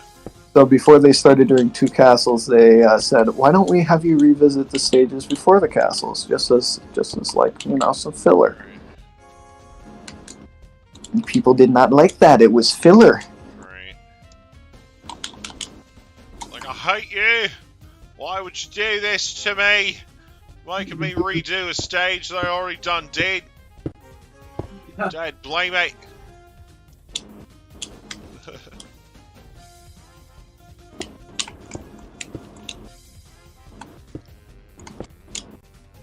Yeah, so that and Mega Man 3 just being kind of a frankly not polished mess. Right.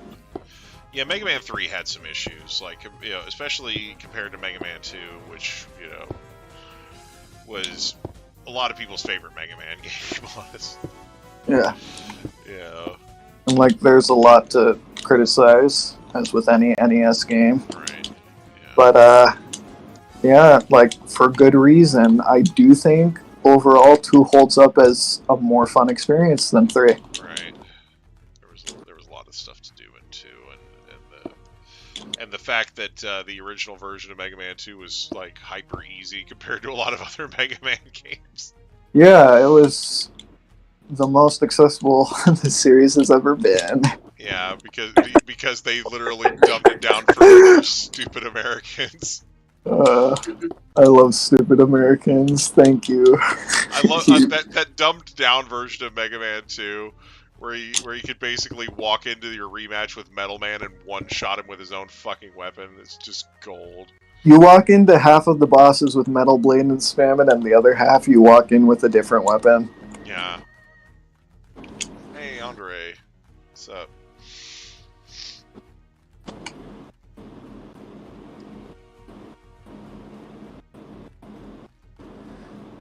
And it's funny because I think they've gone on record saying that Mega Man 2 is one of the ones they tested the weapon set the most for. Uh-huh. And that's the game with Metal Blade in it. I know, right? Crazy. Like, don't worry, we tested this. It's like, why does Metal Blade kill everything?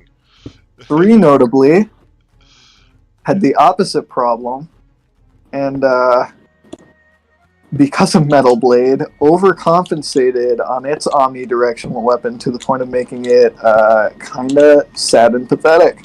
Yeah. Couple that off with Spark Shock, which is a direct downgrade of Ice Slasher from the very first game, which let you switch weapons after you froze an enemy, because that's all you could do with the weapon. Yeah. Yeah, there was a on the Nintendo. I remember I had this accessory for it, and I don't even know if it was a first party thing or not. But basically, it was a little thing that clipped around the controller, and it had. Did it let you turbo? No. It basically clipped around the controller, and it had a little circular thing that fit over the D-pad, and then there was an optional joystick you could stick in there. Oh my god! You know, and so basically, you could use it to give yourself joystick controls on the NES. You know, and I know they had a thing called the NES Advantage that was like just a huge arcade style joystick with 2 giant buttons controller. But basically for this what I would do is I would use that, but I wouldn't use the joystick. I would just use the round part, and I would use it to play games like Mega Man 2 because it was easier to do the diagonal shooting shit. Like, you know, like. It was easier to do diagonals without the D-pad, you know. Like, so when you have smaller, you know, child hands, like, you can actually like get it into the D-pad range that recognizes the corner. Yeah, like so. Because when you have like tiny child thumbs, it's harder to do diagonals on a D-pad. So. But anyway, so yeah, but I think my uncle had those things for the NES, and like we ended up buying an NES and a bunch of games from him, so that's where that's where those came from. But like I said, I can't remember if they were supposed to be first party or not. But the controller, the little controller shell thing, it actually had a little thing where you could stick the joystick when you weren't using it, like so it's really convenient. But yeah, I don't even know what the fuck those things went. Like we had those for a long time. But yeah, like eventually I just stopped using them. But yeah, they're a thing.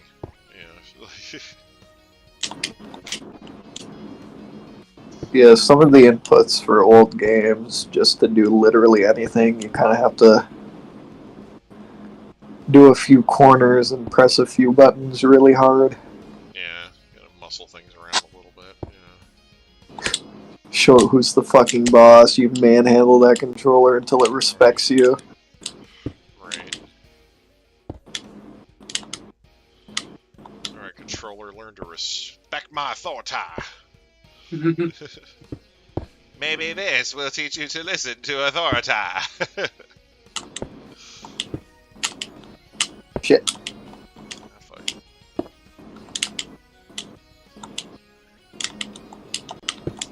This is a fun Wily machine, but it's also fucking evil.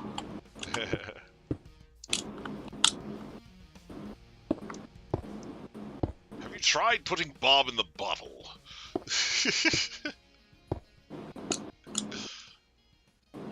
I hear that works sometimes. If the bottle is Wily, I am unloading several bombs into him. Put the Bob in the bottle. Put the Bob in the bottle. Put the Bob in the bottle. Put the Bob in the bottle. Oh, man.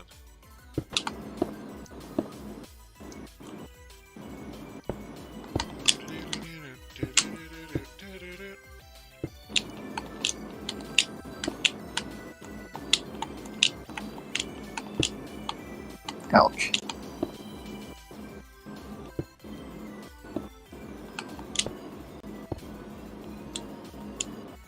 Very solid game. However, if you make a final boss and you make the primary mode of damaging him a close range projectile that drops immediately down when fired in the air.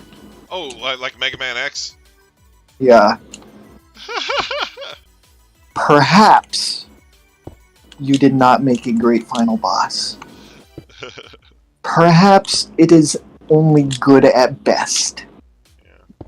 After having to jump into him to do more than one tick of damage. Yeah. Because, in Mega Man X, you have the rolling shield as the final boss's Yeah, it's weakness. for fucking Sigma. Yeah. Of course, yeah, that's what I'll use. The fucking moving circle.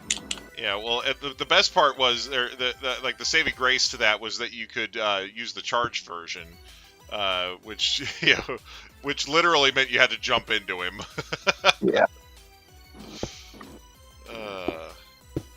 Wolf Sigma is a real son of a bitch. Alright.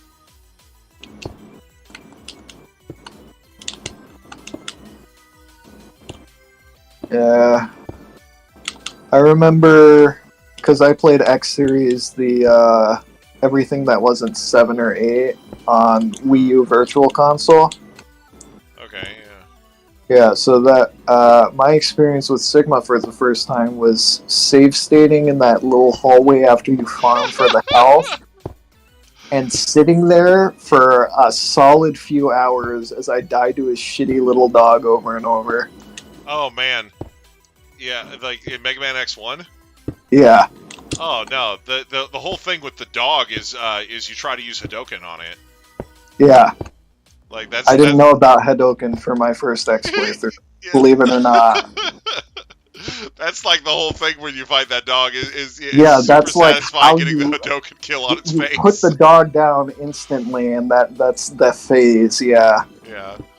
Yeah. Like, it's the most satisfying way to kill that bitch. You're like, Well, yeah. So I'm playing Mega Man X, hearing how this is the game that started it all. This is like the big Kahuna, and I'm sitting here fighting this dog that I can't beat. Yeah. After doing the rest of the game. Yeah. If failing the Hadoken, it's weak to shotgun ice. Yeah, and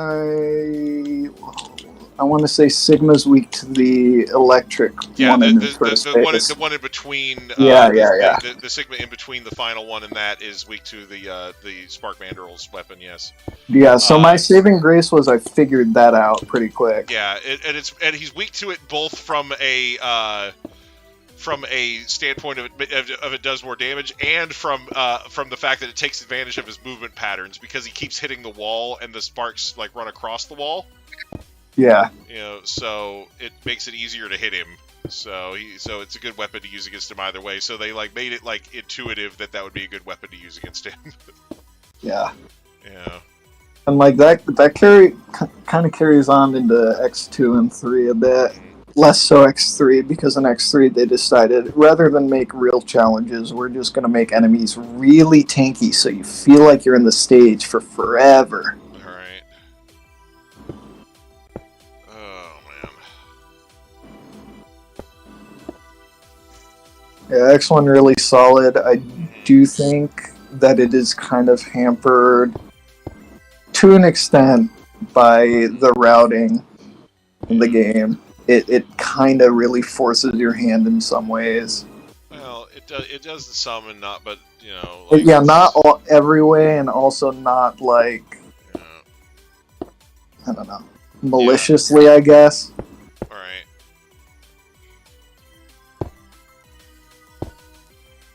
Yeah, like because I actually like the way that the routing works in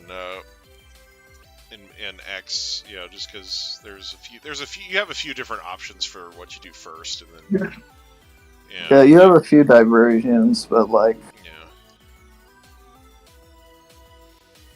ultimately, why would I do Flame Mammoth before Chill Penguin? You know? Right. Yeah, it's just much easier to do Chill Penguin first because not only do you get to chill out Flame Mammoth's stage, which makes it easier to get to, but or to get through, but you can also, you know.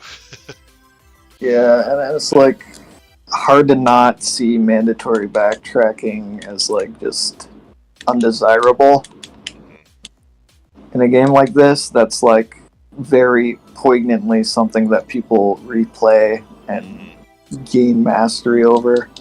Yeah, well, and the thing with the backtracking is that there are certain paths that you could do that have like really, really minimal backtracking.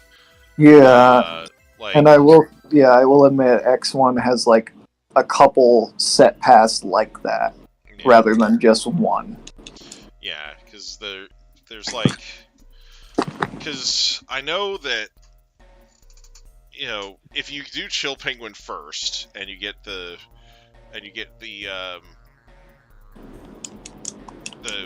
shotgun ice and the dash boots and everything, one of the things that I like to do after that is, instead of going directly into Spark Mandrill after that to take him on, I like to go Storm You Eagle go to next, Eagle, yeah. because that gets you, because you can get the heart tank, sub tank, and the helmet with what you've got, so you don't have to backtrack to Storm Eagle stage at all. Plus, then if you go to then you can either go to Flame Mammoth or Spark Mandrill from there, because if you go Flame Mammoth, then you've already chilled out his stage with Chill Penguin, and then you've got his weakness with the Storm Tornado. And you have the head parts you need to get into that fucking hole. So you can get the sub tank, and you can get the arm cannon, and you get the heart tank because you chilled out the magma, so you don't have to do any backtracking there. If you go Mandrill, then you've had Storm Eagle's ship crash into it, so that there's no electricity running through certain parts of the level.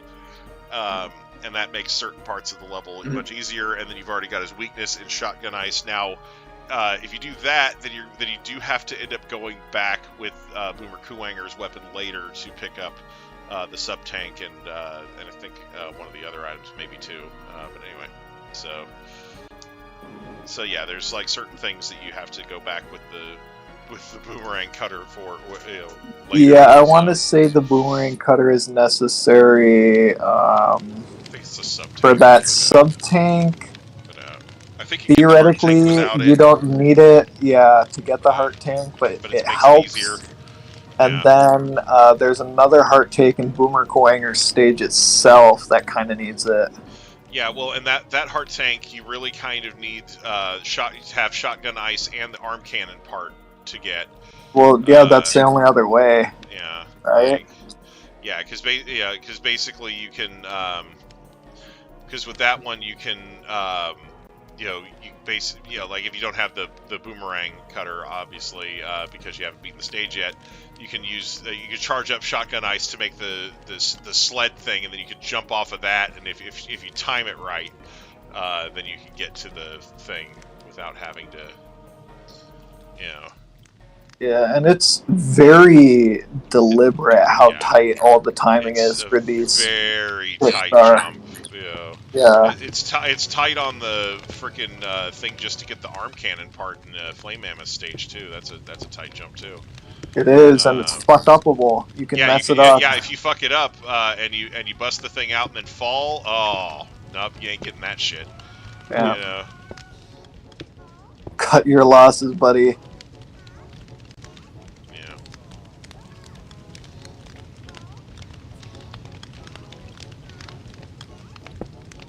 Yeah, I think I really like X2. I think that's probably my favorite. Yeah, I like that that for X and X2 they chose to put Street Fighter moves in the game. Yeah. I guess capsules that you could pick up. I thought that was pretty freaking cool. Yeah. Also, again, Dr. Light being the dude in Ryu cosplay telling you how to punch people real good. Right. I thought that was fantastic, honestly. Like, that's pretty great. I give you a special present. Like, it's like, oh boy. What could it be? And Thank then you, hear Doctor. Now I Mega can kill again. When you hear Mega Man X on your Super Nintendo, say Hadouken. Rookin! Like, that's it. Like, he barely even pronounces the first part of the word. You're like, Duken. Rookin! Rookin. It's so fucking funny. Fucking funny. I wish he said something for Shoryuken. I really do. And that's the funny thing is that like he actually has like a voice clip in that first like it's like, oh, so his voice is high pitched. Okay, got it. Oh man, I love that it has all the restrictions on it. Like, oh, you can only use it from full health, but then like, you know, it to balance that, it just kills anything in the game that it hits that's killable. Like, Yes. you know. It's like, can you kill that? Yes. Then Hadouken one-shots it, you know? Like, Yeah. Which is why it's so satisfying to use it on the fucking dog. Can you input a quarter forward circle press? Pop quiz.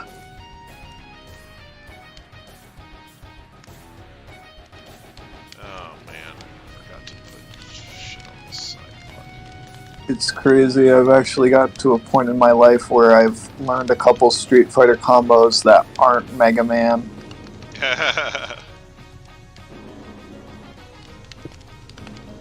Yeah, specifically because of Smash 3DS, because I had Ryu in that game and I played him a lot.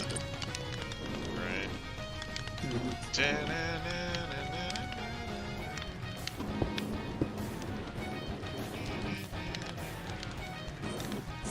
Oh. Yeah.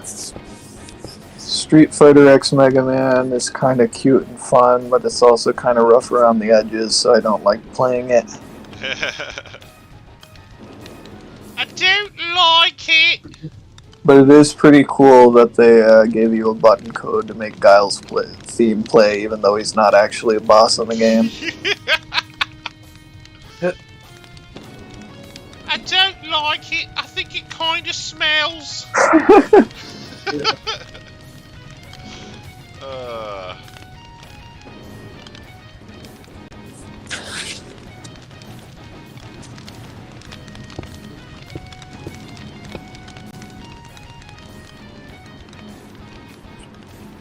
Oh, that's 9 done.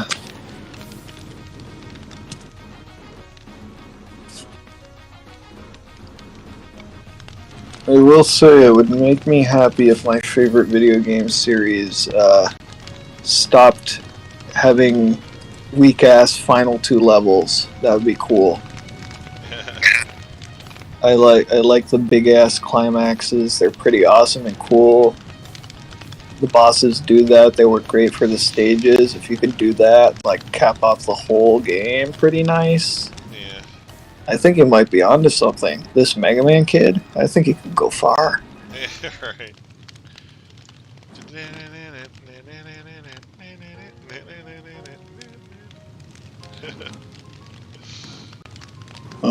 You play 8 and beat it at all?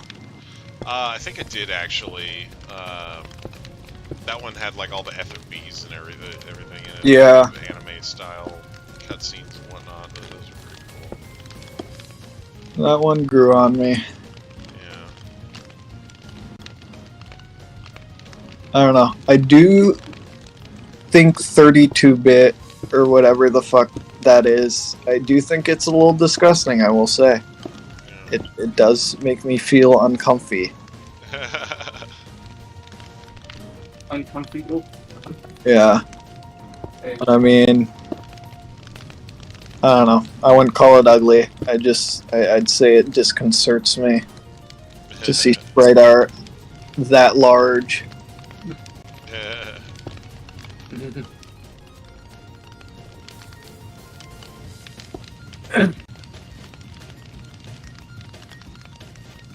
I just had a horrid vision of a Shovel Knight whose hand was like more than 5 pixels.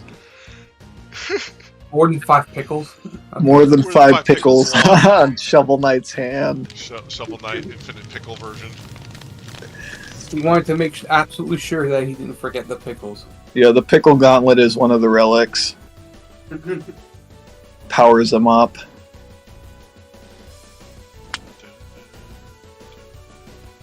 And then Spectre Knight goes, "You forgot the pickles."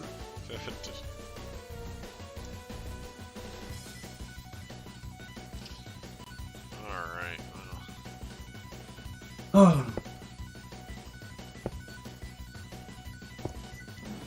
Oh man, I need to stretch. Hi.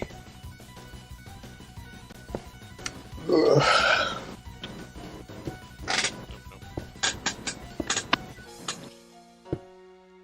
oh jeez.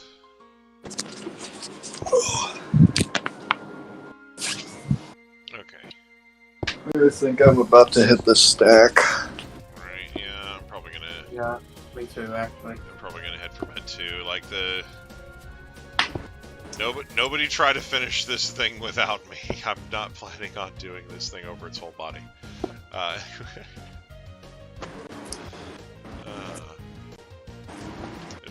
There's a reason I'm doing it like halfway like this. Anyway. Yeah. Alright, well, good night, gamers. Good night, Quinn.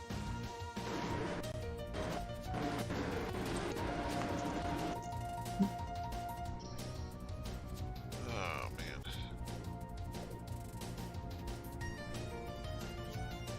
Okay, appreciate it.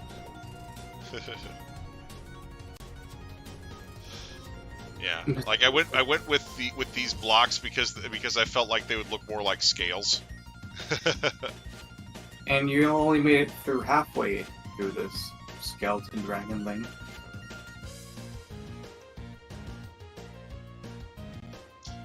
Yeah.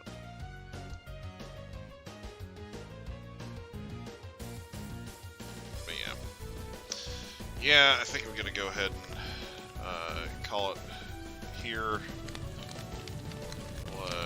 Yeah. We'll pick this up later on. Something like next weekish. Yeah, I think that's probably a good idea. We'll have another podcast next week. We'll plan on that. Anyway, I want to thank everybody so much for watching. I do hope you enjoyed. We'll be sure to do this again next week. And of course, as always, I do hope everybody has a great day. Thanks to everybody who watched, and of course, thanks to everybody who participated. Bye-bye. Good night, everyone.